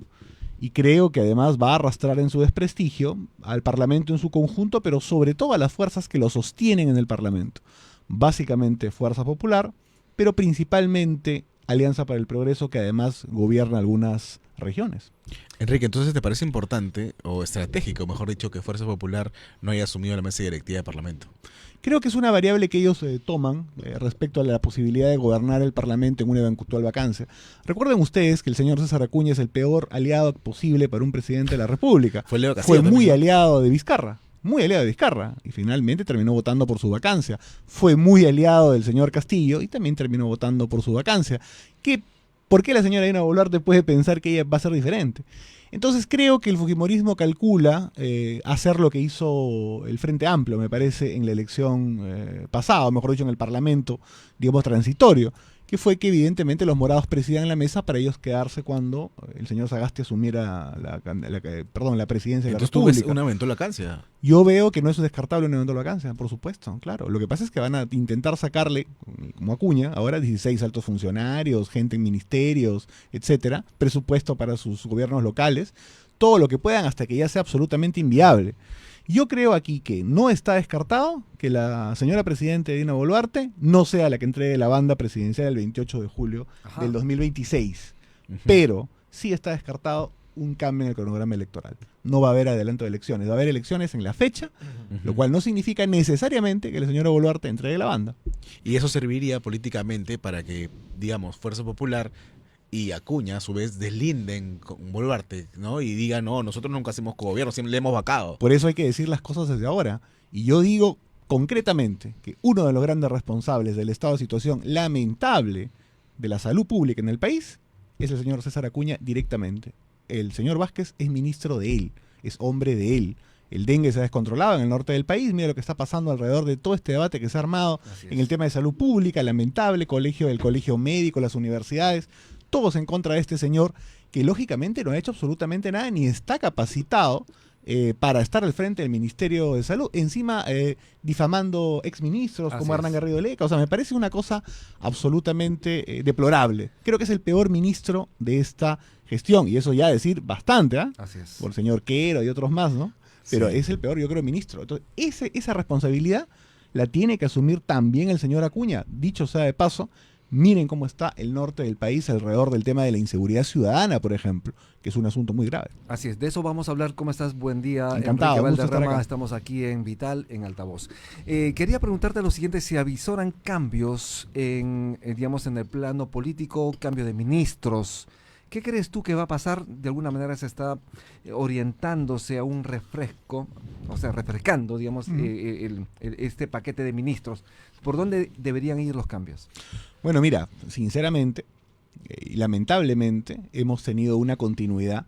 Creo que el señor, salvo el señor Angulo, que duró días, estamos viviendo prácticamente la misma conformación que entró al gobierno, salvo algunos cambios. La gran oportunidad de la presidenta Boluarte de refrescar realmente el gabinete o de replantearlo fue con la salida del señor Otárola. Pero vemos que este es un gabinete de Otárola, básicamente sin Otárola. Previamente sí había cambiado algunos ministros manteniendo Otárola, como el ministro de Economía, etcétera. Pero creo que ya hace falta una reconfiguración. Creo que el único ministro que merece de alguna u otra manera, y eso que tiene algunos críticos y algunas cosas debatibles, pero el único ministro que creo que, digamos, se ha ganado felicitaciones públicas ha sido el canciller. Sí. Fuera de él, tú analizas cartera por cartera. Mira, el señor Quero, por ejemplo, la ministra de Vivienda y el estado de situación de cómo está la vivienda social. Es más, en ni el nos país. acordamos sus nombres, más bien, ¿no? Y es más, hay un poco peso específico de los ministros de manera terrible. Las críticas en las que está inmerso el ministro del Interior, la agricultura, el estado de situación del abandono de la agricultura en el país, no es de Boluarte, es verdad, incluso desde Castillo. Recuerden ustedes la segunda reforma agraria de Castillo y no pudieron comprar 4 veces urea. Sí. Y creo que ahora vivimos una crisis continuada. Yo sí creo que habría que plantearse la posibilidad de transparentar lo que está sucediendo en la política nacional. Y lo digo desde una agrupación política que está fuera del Parlamento, pero insto realmente a las fuerzas políticas que sostienen a la señora Boluarte y a la señora Boluarte de que transparente su matrimonio frente al país y organicen un gabinete parlamentarizado, abiertamente. Que esas fuerzas políticas asuman el costo político de participar en el gobierno, sostengan al gobierno y lo hagan lo mejor posible por el bien del Perú, pero que lógicamente transparenten que están viviendo pues una alianza y no esta suerte de sobrevivencia cruzada decadente en la que lo único que les interesa es no molestarse mutuamente y sobrevivir hasta el 28 de julio del año 2026. Creo que eso le hace mucho daño al país. Definitivamente. Hablaste hace un momento sobre la situación en el norte del país, una situación de inseguridad. ¿Qué tanto está golpeando a los emprendedores del norte peruano? Tremendamente. Usualmente lo que se piensa es que el asunto de la inseguridad golpea fundamentalmente al gran empresario, al empresario consolidado, a la clase media alta, a las clases altas.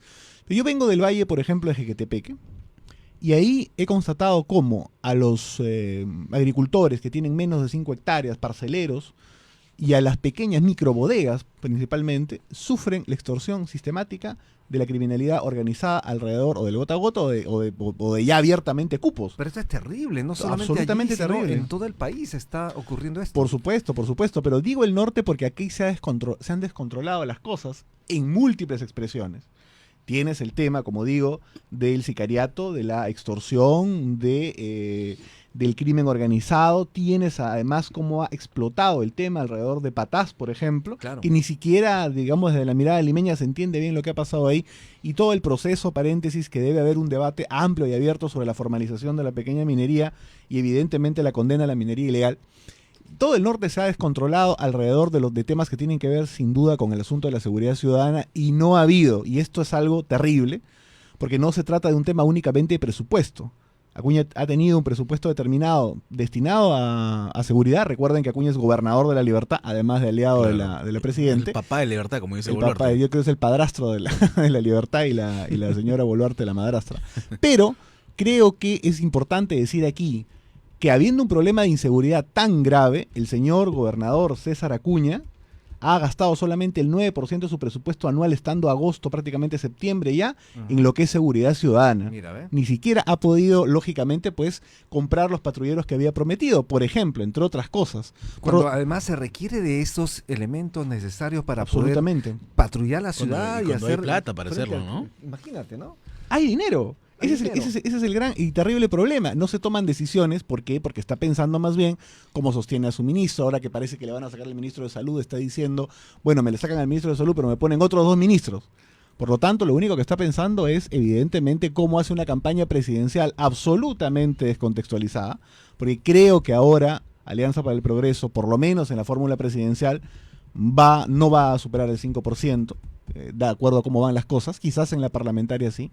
Pero evidentemente está tomando un gran desgaste. Está pensando en su candidatura presidencial en lugar de pensar en cómo mejorar la situación en La Libertad. Y yo espero que esto también en las elecciones de octubre del 26 tenga definitivamente una expresión popular de castigo. Que y así mismo para viajando a España para ver sus negocios, ¿no? Y deja de lado la gobernación, ¿no? Imagínate, está al frente de una región, una de las más importantes del Sí. país, quiere ser presidente, pero va permanentemente a España a ver sus casas. O se dedica a coleccionar pues autos de alta gama, ¿no? Lo cual está en su derecho, pues evidentemente tiene plata como cancha, pero no está poniendo la prioridad en la gestión que ahora como digo, está La Libertad prácticamente abandonada. Y el norte en general, durante los últimos 20 años, APP ha gobernado alternadamente en muchos distritos, la provincia y evidentemente también la región de Lambayeque y La Libertad. Si tuvieras el estado de situación en el que se encuentra Lambayeque ahora, es terrible respecto, por ejemplo, a temas tan elementales como la situación de sus pistas y veredas. No, sí, Claro, parece zona de Es guerra. tremendo, parece una zona de guerra, lógicamente. Pero Enrique, ¿y por qué eligen a César Acuña y no a otros movimientos o partidos políticos que también tienen otras propuestas interesantes? Bueno, yo creo que hay que hacer un mea culpa, definitivamente. Y ahí el APRA, mi partido, creo que no fuimos lo suficientemente ordenados respecto a cómo poder continuar una senda victoriosa en la ciudad primero. Creo que este asunto de dividir el tema en el gobierno regional, etcétera, cuando se abrieron en el 2002, provocó que nuestro activo principal en aquel momento, que era Murgia, pasase al gobierno regional y no tuvimos una transición ordenada para la alcaldía provincial, que es el primer hito donde Acuña empieza a entrar definitivamente. Y luego tiene una política, lógicamente, cosista, es decir, de regalo cosas, regalo plata, compro conciencias. Y evidentemente eso también nos desgastó en una lucha, pues sin duda, asimétrica. Yo creo que además ahí debimos haber hecho un proceso también de renovación de cuadros mucho más agresivo, que creo que no se hizo y que ahora definitivamente vamos a impulsar. ¿Crees que ya se está haciendo esta renovación de cuadros, al menos en esos sectores estratégicos para el país? Yo vengo justamente de estar en 12 puntos de Lambayeque. Hemos tenido 12 asambleas en diferentes lugares de la región, tanto en la provincia de Lambayeque como en la provincia de Chiclayo, como en Ferreñafe. Y definitivamente veo grandes cuadros que están alistándose para ser candidatos a las alcaldías de sus distritos, Ajá. con amplias posibilidades de ganar y además en asambleas muy, muy importantes. Construyendo además juntos este concepto que hemos denominado la agenda social, que creo que es la que el APRA tiene que poner sobre la mesa en el año 2026, es decir, hacer algunas reformas que hacen falta en el país, que a veces la derecha pierde de vista, pero evidentemente hacerlo desde una perspectiva técnica y estudiada, cosa que la izquierda marxista nunca hace. Ujú. La izquierda marxista usualmente detecta el problema, ¿no? O el problema en términos generales, la jaqueca del paciente, y piensa que la solución es decapitarlo. Y creo que el APRA en eso tiene que plantear definitivamente una cura mucho más técnica y evidentemente sí, reafirmando las amplias necesidades de la gente, seguridad, agro, microempresa, etcétera, ¿no? Enrique Valderrama, si estuvieras en los zapatos de César Acuña, ¿cuáles serían los 5 principales ejes de un trabajo contra el crimen organizado en el norte? Yo creo que en principio tenemos que hablar de un aspecto macro, y yo creo que ahí hay algunas cosas que definitivamente el señor César Acuña podría hacer, ya que es prácticamente el que cogobierna el país. No te entrarían los zapatos en principio. Primero que no me entrarían los zapatos, sí. Y son Gucci, por si acaso. Gucci. Sí, pues, Louis pero Vuitton. un poco claro. Lo que sí creo es que él está aliado con el presidente de Boluarte y por lo tanto tiene influencia sobre las posibilidades del gobierno nacional. Totalmente. A lo que voy es, el señor no solo es responsable porque él no hace nada, sino porque teniendo la influencia que tiene sobre la presidenta de la República, no pueden organizar gran cosa. Creo que hay varias cuestiones sin duda que hay que conversar. La primera es cómo hacemos que hayan más efectivos policiales en calle. Ese es un asunto fundamental. Yo creo básicamente que hay una decisión que se tiene que tomar y es que todos los que están alrededor del cuidado de infraestructura estratégica, todos los que están alrededor del tema del tránsito y todos los que están alrededor del tema administrativo tienen que ser sacados de esas posiciones para estar patrullando las calles. Sí, no puede estar en escritorio, ¿no? Imagínate, el tema del tránsito lo puede ver, digamos, personal civil, el tema administrativo lo puede ver personal retirado y el tema de la infraestructura estratégica se lo podemos dar a las Fuerzas Armadas. No digo que patrullen necesariamente las calles, que es una cosa que habría que discutir, pero sí liberar a los que están. Otra cosa importante, el APRA, por eso siempre converso con mi amigo Hernán Garrido Aleca y llegamos a la conclusión de que esta es una frase muy buena porque creo que el APRA puede porque el APRA sabe, porque ya lo hemos hecho antes. Y te voy a poner algo no del segundo gobierno, sino del primero. Tú sabes que teníamos una emergencia muy fuerte alrededor del tema del senderismo, del MRTA, el terrorismo en general. Entonces, ¿qué se hizo en ese momento? Algo muy sabio, que fue todos los profesionales de la policía de 5 años a 3 años, intensivo, rápido. Y los técnicos de 3 años a 1 año y medio. Hay que hacer lo mismo ahora. Vivimos en una emergencia ahora. Tenemos que sacar más policías, evidentemente, de las escuelas. Dándole, por supuesto, más incentivos económicos también. Que eso es fundamental. Y luego... Pero en ese momento la hiperinflación era la emergencia del país en ese primer gobierno. ¿Recuerdas tú de eso? Pero por supuesto, claro que sí. No El lo apocalipsis, recuerdo, no lo recuerdo. La hemos sentido, Lo he la hemos estudiado. Yo vivido, creo que hemos tú hecho las sí la colas, recuerdas obviamente, en piel. Yo y afortunadamente no. Pero evidentemente conozco la historia y sé que cometimos grandes errores en aquel momento. Agravamos la crisis que ya existía, que le heredamos, por cierto, de la UNDE, el desorden económico, el que no quiso pagar, etcétera, el asunto del INTI, varias cosas que dicen y le achacan al APRA, fueron en realidad algunos regalos que nos dejó el arquitecto de la UNDE. Pero, lógicamente, no solamente era la hiperinflación, sino que al día cuántas torres de alta tensión volaban. Definitivamente, una situación complicada. Gente que evidentemente moría. Y, lógicamente, ahí nosotros tomamos una decisión que fue la posibilidad de, hacer una reforma en la policía, y creo que eso hay que debatirlo ahora. No necesariamente porque hayamos unificado a la policía quiere decir que las especialidades debieron haber decaído, eso son cosas diferentes. Pero hablando del tema de la seguridad, del tema de la policía, y hay una cosa que yo quiero decir porque creo que es importante dejarlo puesto en el debate. Así como no pueden decir que, por ejemplo, dentro de la propuesta de la agenda social, vamos a hablar del asunto de la injusticia respecto al costo del crédito financiero en el Perú, al costo de los medicamentos, al esquema injusto de las pensiones, y por eso no podrán decir que el APRA se está volviendo, digamos, comunista, tampoco pueden decir, por ejemplo, que el APRA se va a volver derechista porque creo en la necesidad de que el partido impulse el debate público, la necesidad de la construcción de megapenales en el Perú. Creo importante que haya media infraestructura penitenciaria y entrar al debate que esa media infraestructura pueda ser de administración privada. Por ejemplo, respecto al tema de la seguridad ciudadana, creo que es un elemento que hay que agregar también, sin duda, y no hay que dejarle el tema de la mano firme contra la delincuencia, pues a populismos como irracionales como Antauro, ¿no? Enrique, ¿con qué figuras políticas crees tú que podría haber una plancha presidencial del APRA? ¿O de alguna manera podrían ir en una plancha consensuada con otro movimiento? Carlos García dijo que irían solos, que no...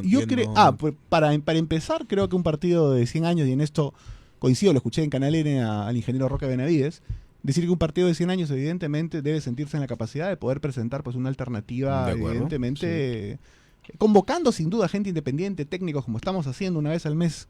Hacemos estas conferencias de la agenda social convocando gente de fuera, en el local de Miraflores las hacemos, pero creo que el partido tiene la posibilidad y debe estudiar sin duda el hecho de poder construir una alternativa, digamos, en solitario. Además, por una cuestión táctica también.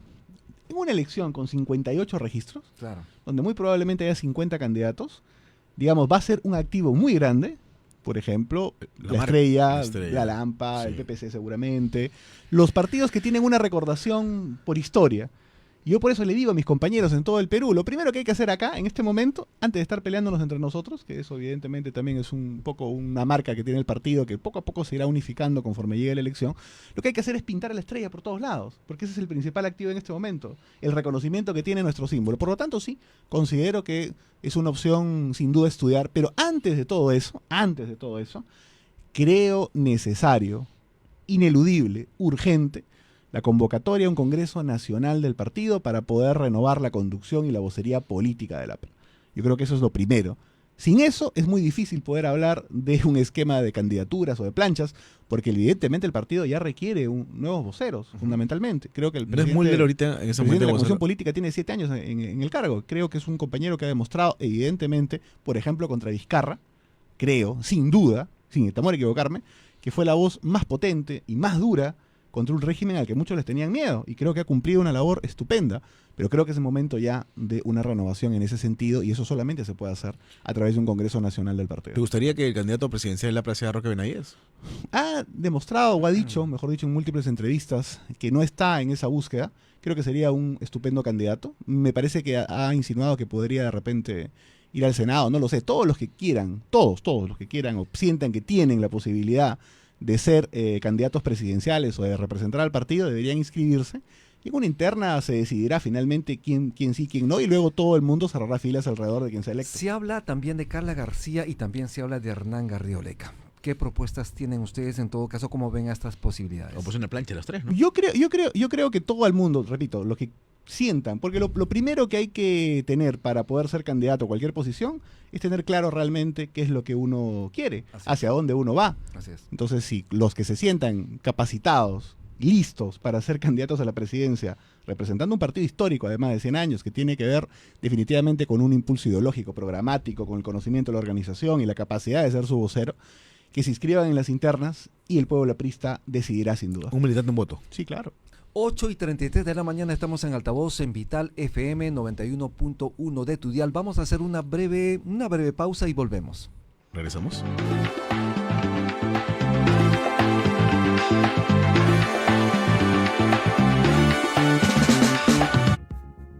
Es momento de probar un buen café. Café Solar de Samaniego.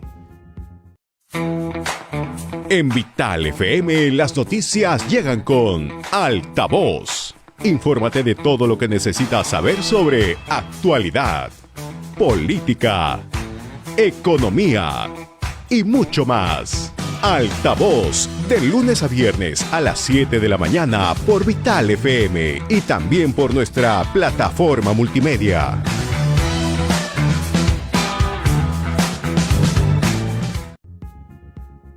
Es momento de probar un buen café. Café Solar de Samaniego.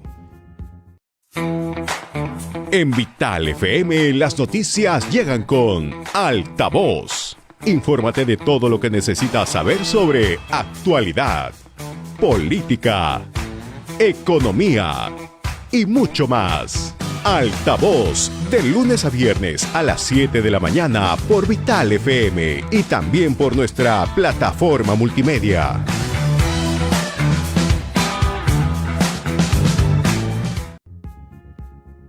Es momento de probar un buen café. Café Solar de Samaniego. En Vital FM las noticias llegan con Altavoz. Infórmate de todo lo que necesitas saber sobre actualidad, política, economía y mucho. Estamos de regreso en Altavoz, en Vital, y estamos conversando con Enrique Valderrama. Él es analista político y militante del APRA. Enrique, ¿vas a postular al Parlamento en las siguientes elecciones? Bueno, creo que lo primero es el partido, sin duda, y estoy en la búsqueda y el impulso de un Congreso Nacional y el hecho de que las bases al interior del país, sobre todo el norte, se potencien. Creo que cualquier decisión de orden de una candidatura, desde mi punto de vista, pasa necesariamente por el hecho de que primero el partido se renueve, se fortalezca a través de un Congreso Nacional del partido y de una nueva conducción en la vocería política del mismo. Creo que eso lo pide la calle y lo pide también, evidentemente, la militancia a lo largo y ancho del país. ¿Estás buscando recuperar el sólido norte? ¿Esa es tu intención? Por supuesto, vamos a estar luego en Cajamarca, muy pronto en estos días, y evidentemente luego voy a estar por el Valle de Jequetepeque, pero empezando por Contumazá, justamente de Tembladera. ¿Y qué has sentido parte cuando has ido al norte en representación del APRA? Bueno, muy bien, hemos tenido grandes asambleas, por ejemplo en Chongoyape, por ejemplo en Pacora, por ejemplo en José Leonardo Ortiz, más de 100 personas en cada una de ellas,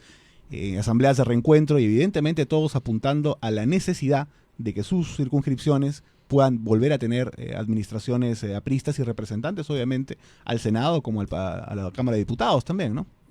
Enrique Valderrama, no tenemos tiempo para más, te agradezco muchísimo, estamos en Altavoz en Radio Vital 91.1 FM, pero antes de irnos, ¿cuáles serían tus recomendaciones a la juventud, a las nuevas audiencias que están expectantes a estas contiendas electorales? Bueno, sobre todo a la juventud emprendedora, a la juventud popular, a la juventud que está buscando sin duda trabajo, empleo, acceso a educación de calidad. Tengan en cuenta lo siguiente, participen en política. Lógicamente, la gente que tiene, por ejemplo, las esferas económicas altas, tiene la posibilidad de defenderse con sus recursos. Se decía históricamente que, por ejemplo, las Fuerzas Armadas tenían sus armas y sobre todo se dice, y creo que eso es algo adecuado, que aquellos que no cuentan con ninguna de estas herramientas tienen la política finalmente para transformar la vida del país y su vida propia en busca, evidentemente, del progreso, de la justicia, que son, evidentemente, grandes ideales del APRA junto con la libertad. Participen en política, involúcrense y no voten por aventureros, porque definitivamente ya vemos cómo estamos producto de eso. Se requiere de una educación electoral. Necesariamente Absolutamente. debemos partir por una educación electoral. ¿Es así? Totalmente de acuerdo. Creo que la labor pedagógica es fundamental en política y ese es uno de los grandes mensajes históricos del APRA de Haya de la Torre, que puso en funcionamiento las universidades populares González Prada para educar al pueblo. Creo que hoy día hay que recoger ese mensaje y hay que hacer pedagogía política y hay que representar los intereses de los que menos tienen. Yo quería preguntarte como última pregunta, como mi última participación. ¿Tú ves realmente opciones en Antauro Humala? Yo creo que no. Yo confío que la gente no va a votar por un asesino de policías, pero puedo pecar de iluso también.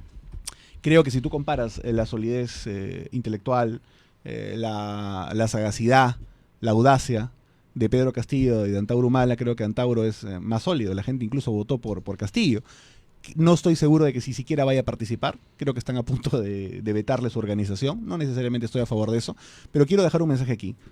La democracia, los partidos de centro hacia la derecha o los demócratas en todo caso, no podemos ir a la elección, un caso de izquierda democrática como el APRA, no podemos ir a la elección sin mapear y estar en el debate en el sur andino y en las zonas altas del sur andino del país. Sería un error absoluto. Totalmente. Por eso el día de mañana voy a estar en Huamanga también empezando un poco el periplo, luego estaré en Puno. Y digo una cosa, a otros que dicen que vetando el partido de Antauro o Antauro se soluciona el problema, puede aparecer uno igual o peor que Antauro si Antauro no está, así que es lo mismo. Rétale un debate público, pues. Bueno, ojalá, aprovecho las ondas radiales de Vital para decirle al señor Antauro Humala que en Juliaca, en Puno, en el Cusco, en Sicuani o donde quiera podemos hacer un debate sobre el agro, el tema energético y la recuperación económica del país. Estoy seguro que el APRA evidentemente le va a dar una lección. De acuerdo. Bien, muchísimas gracias Enrique Valderrama por estar aquí en Altavoz en Vital 91.1 FM de tu dial. Vamos a hacer una breve pausa, ya volvemos. Estamos atentos a una próxima entrevista. Volvemos en breve.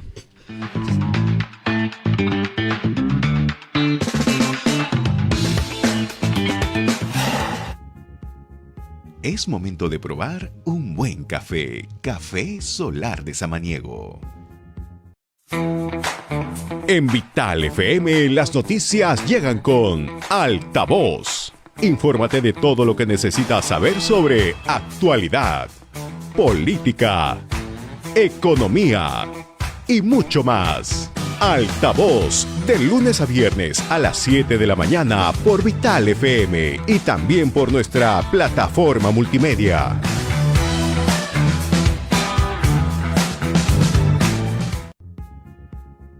Es momento de probar un buen café. Café Solar de Samaniego.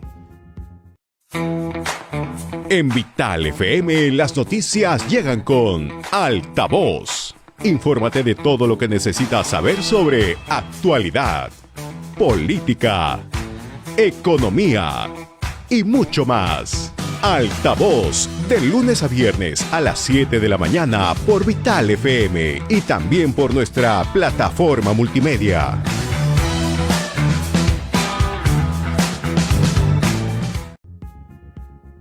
Es momento de probar un buen café. Café Solar de Samaniego. En Vital FM las noticias llegan con Altavoz. Infórmate de todo lo que necesitas saber sobre actualidad, política, economía y mucho más. Altavoz.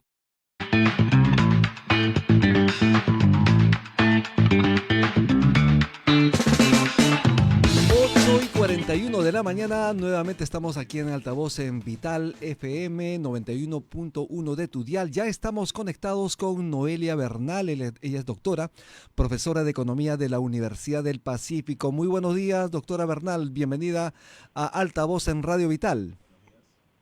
Buenos días, Rumi, gracias por la invitación.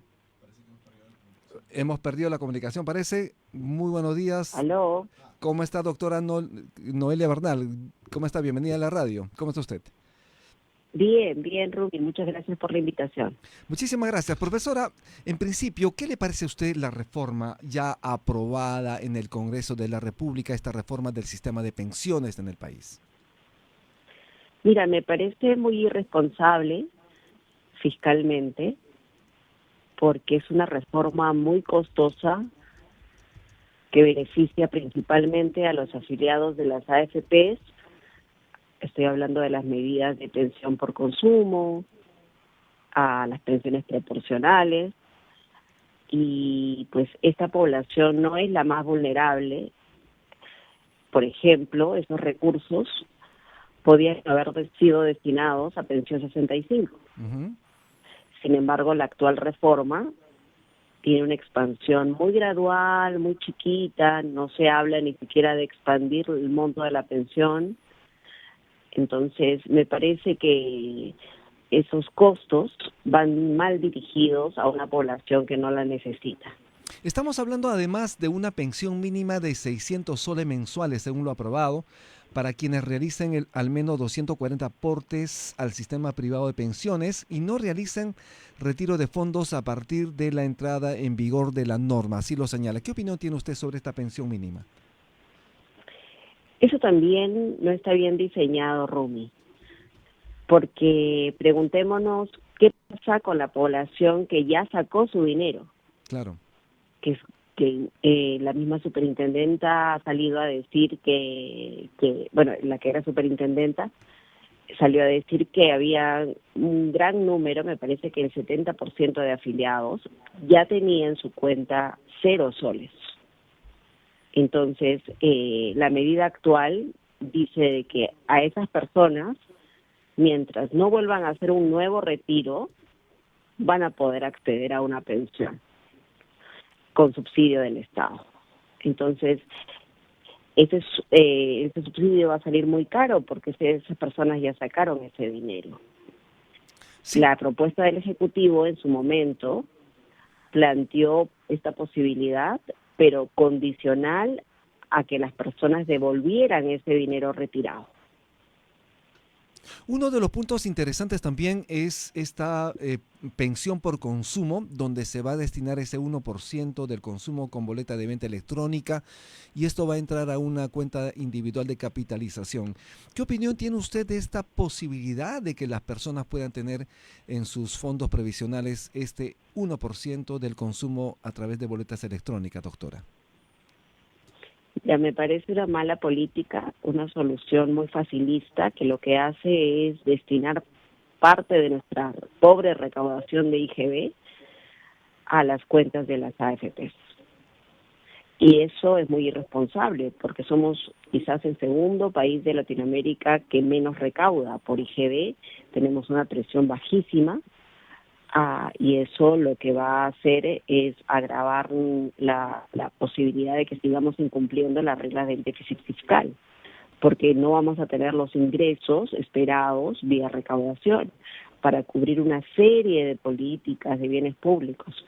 En lugar de esto, estamos destinando parte de esta recaudación a unas cuentas que van a estar dormidas ahí 40 años, y que las AFP van a cobrar comisiones de esas cuentas, y esos afiliados son jóvenes y de relativos altos ingresos, porque como coincidirás conmigo en que los que consumen en establecimiento con boletas electrónicas probablemente no sean los más pobres. Los más pobres no están en el sistema de pensiones, están justamente en la informalidad. Y termino diciendo que esto no soluciona el problema de cobertura del sistema de pensiones, ¿no? Hay que hacer reformas de mediano plazo en el cual integremos los dos sistemas de AFP con la ONP, como lo acaba de hacer Colombia, aprobado hace creo que unos días esta reforma, ¿no? Que ha integrado sus dos componentes, público y privado, en un solo sistema mixto. Si Colombia ha hecho eso, nosotros también lo podemos hacer, y más aún, dado que Colombia lo ha hecho, nosotros ahora seríamos el único país del mundo que persiste en tener dos sistemas compitiendo. Claro. AFP por un lado y ONP por al lado. Y eso es muy ineficiente para el trabajador. Quería preguntarle, en efecto, como se señala, el sistema de capitalización individual es lo más idóneo para estos casos, ¿no? ¿Y por qué no se prima este sistema? ¿Perdona? Le comentaba que, como usted señalaba, como bien se ha hecho en Colombia, se han fusionado ambos sistemas, tanto público y privado, pero lo que nos dice la experiencia es que la capitalización individual es lo más idóneo. ¿Por qué no se prima este sistema? Mira, eso es una falacia con la que yo coincido, lo que yo he investigado muchísimo.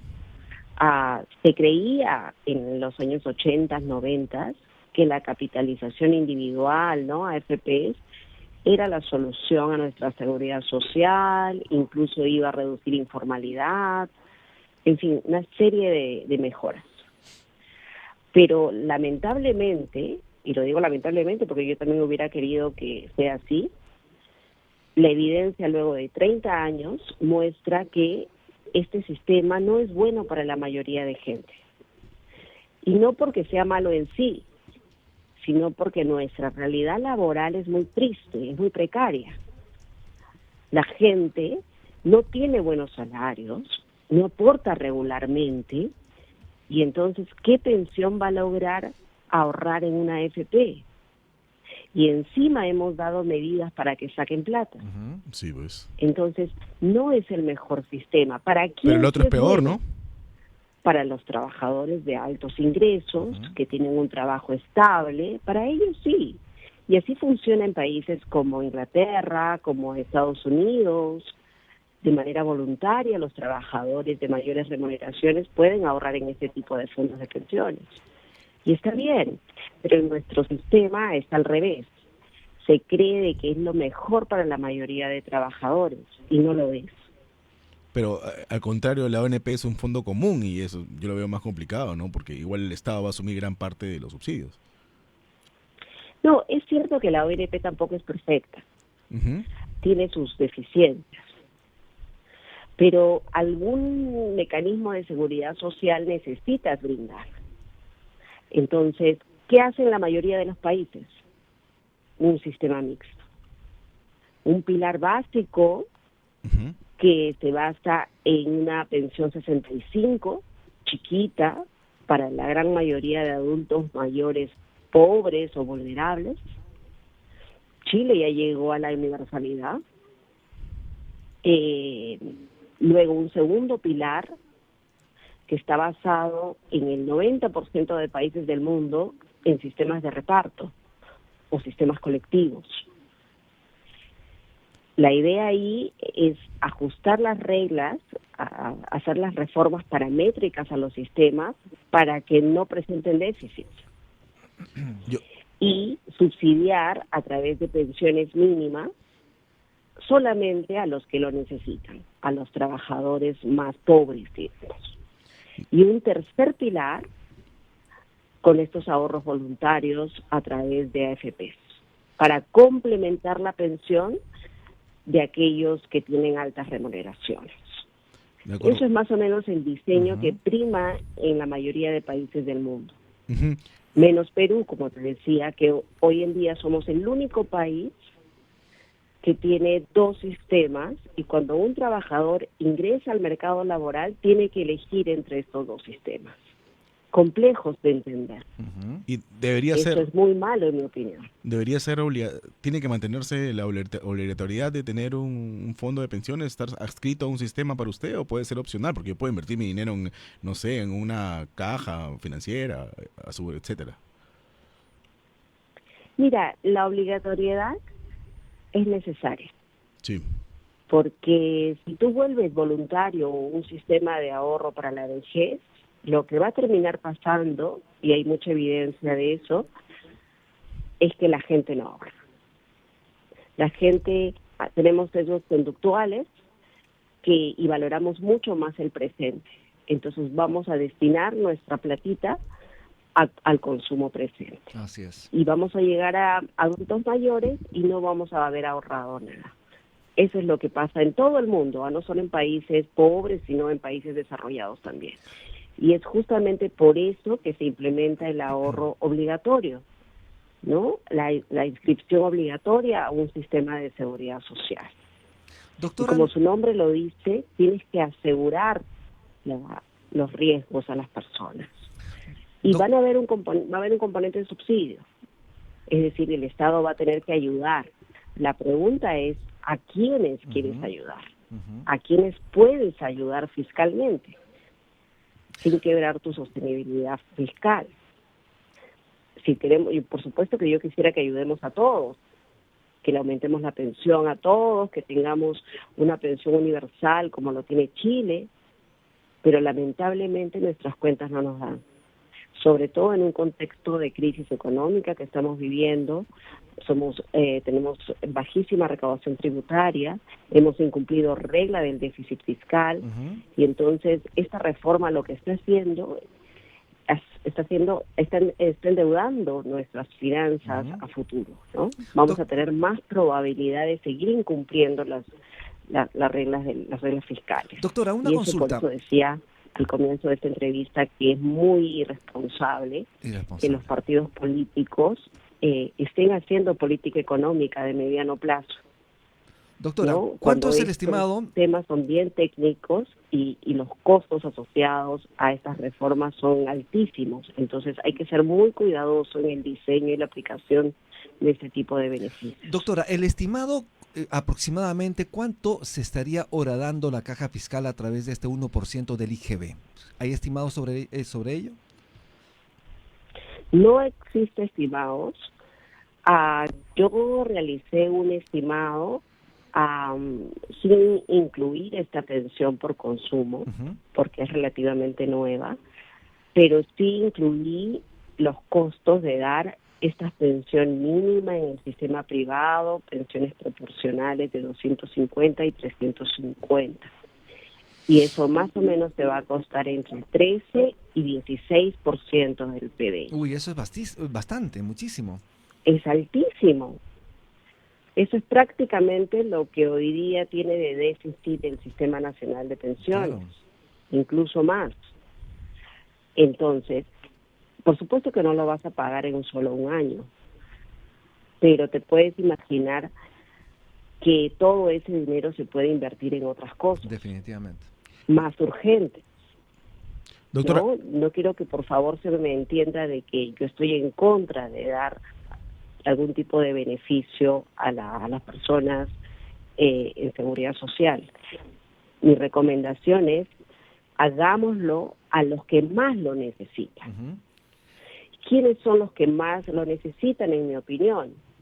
los que hoy son adultos mayores, que ya tienen 65, 70, 80 años, justamente pensión 65, que no llega, por ejemplo, al adulto mayor pobre, solo llega al adulto mayor en pobreza extrema, y eso me parece sumamente injusto, y no es muy costoso hacerlo, es muchísimo más barato de estas cosas que estamos hablando. Y la otra población vulnerable que me parece importante de abordar es la población que hoy no está en los sistemas, que no está ni en una AFP ni en la ONP. ¿Quiénes son esas poblaciones? Importante. Bueno, los trabajadores de la informalidad, ¿no? El que está pues en el mercado, el taxista, el mototaxista. ¿Qué tipo de política estamos diseñando o implementando para ellos? Así es. Doctora Bernal, ¿No? tenemos pocos minutos para continuar la entrevista. Aarón Salomón tiene una pregunta para usted.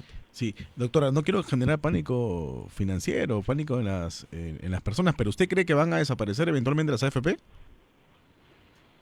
Mira, yo creo que si no se hace una reforma realista en el sentido de reducir el manejo de las AFPs, me refiero a la recaudación de los fondos que hoy en día tiene, si no se reducen las comisiones que cobran, que son carísimas, si no hay una reforma realmente a conciencia que reconozca que este sistema lamentablemente ha fracasado para la mayoría de gente, pues yo creo que se va a crear poco a poco, digamos, una presión para que busque eliminar este tipo de sistemas. Ya ocurrió en Bolivia, que estatizaron a las AFPs, lo mismo en Argentina. Claro. Y obviamente yo no quiero nada de eso, pero hay que ser, digamos, conscientes en una reforma. La reforma actual no hace eso. Más bien, a través de la pensión por consumo, les está dando una especie de salvavidas a las AFP, porque les está dando una recaudación y por lo tanto la posibilidad de seguir administrando fondos. Y además, Cuando hoy en día prácticamente se han licuado los fondos que ellos administran. Claro. Al permitirse los retiros, ya no hay fondos que ellos administran, no tienen la liquidez para invertir en los activos, en cobrar comisiones. Eso. Entonces, esta reforma me parece que está justamente orientada a salvar a estas AFPs, cuando no debería ser el objetivo de una reforma, ¿no? Así es. Doctora Bernal, una última pregunta. Obviamente hay cuestionamiento porque los menores de 40 años no van a tener la opción de retirar el 95,5% de su fondo previsional, que lo podrían invertir posiblemente para tener una mayor rentabilidad hacia su futuro. ¿Cuál es su opinión sobre ello? Con esto nos vamos. Mira, Rumi, suena bien impopular el hecho de decir que la gente ya no va a poder retirar su plata, ¿no? Porque obviamente no hay nada más atractivo que darle la posibilidad a las personas que cuenten con cash. Eso sí, yo lo entiendo. Pero la manera en que hoy funciona nuestro sistema no es la mejor, porque prácticamente se les está diciendo, llévate toda tu plata y no te preocupes de tu pensión, que va a ser cero en el futuro. Pero ya eso ya veremos cómo se soluciona. Eso es muy irresponsable. Si queremos darle un poco de liquidez a las personas, bueno, entonces diseñemos un sistema tal que las personas aporten por lo menos un poquito, ese dinero sí se quede intacto para financiarse, no sé, una pensión mínima, y todo lo demás sí lo puedan retirar, ¿no? El exceso por encima de la pensión mínima, eso sí, ya puedes retirarlo y, qué sé yo, invertirlo, pagar tus deudas. Claro que sí. Pero por lo menos dejas algo en el fondo que te va a proteger cuando seas adulto mayor. Y lo más importante, Rumi, que a veces no se dice, es que los que reciben una pensión automáticamente son asegurados de salud. Así es. Tienen cubiertos los servicios y las medicinas y las cirugías, etcétera. Entonces, si es que las personas no llegan a tener una pensión, tampoco van a tener esa cobertura de salud. Ok, doctora, Entonces, nos ganó el tiempo, eso es bien doctora. importante, ¿no? Muchas gracias por la entrevista, esperemos tenerla pronto para seguir comentando. Muchas gracias, amigos, muchas gracias, Rumi, por esta Gracias, edición del doctora. programa. Bien, muchísimas gracias. Estuvimos hoy con Milagro Muñoz, especialista en comunicación política, militante de Acción Popular. También estuvo Enrique Valderrama, analista político, militante del APRA, y con Noelia Bernal, profesora de Economía de la Universidad del Pacífico. No hay tiempo para más. Nos vemos el día de mañana. Muchísimas gracias por estar en Altavoz en Vital FM. Hasta mañana.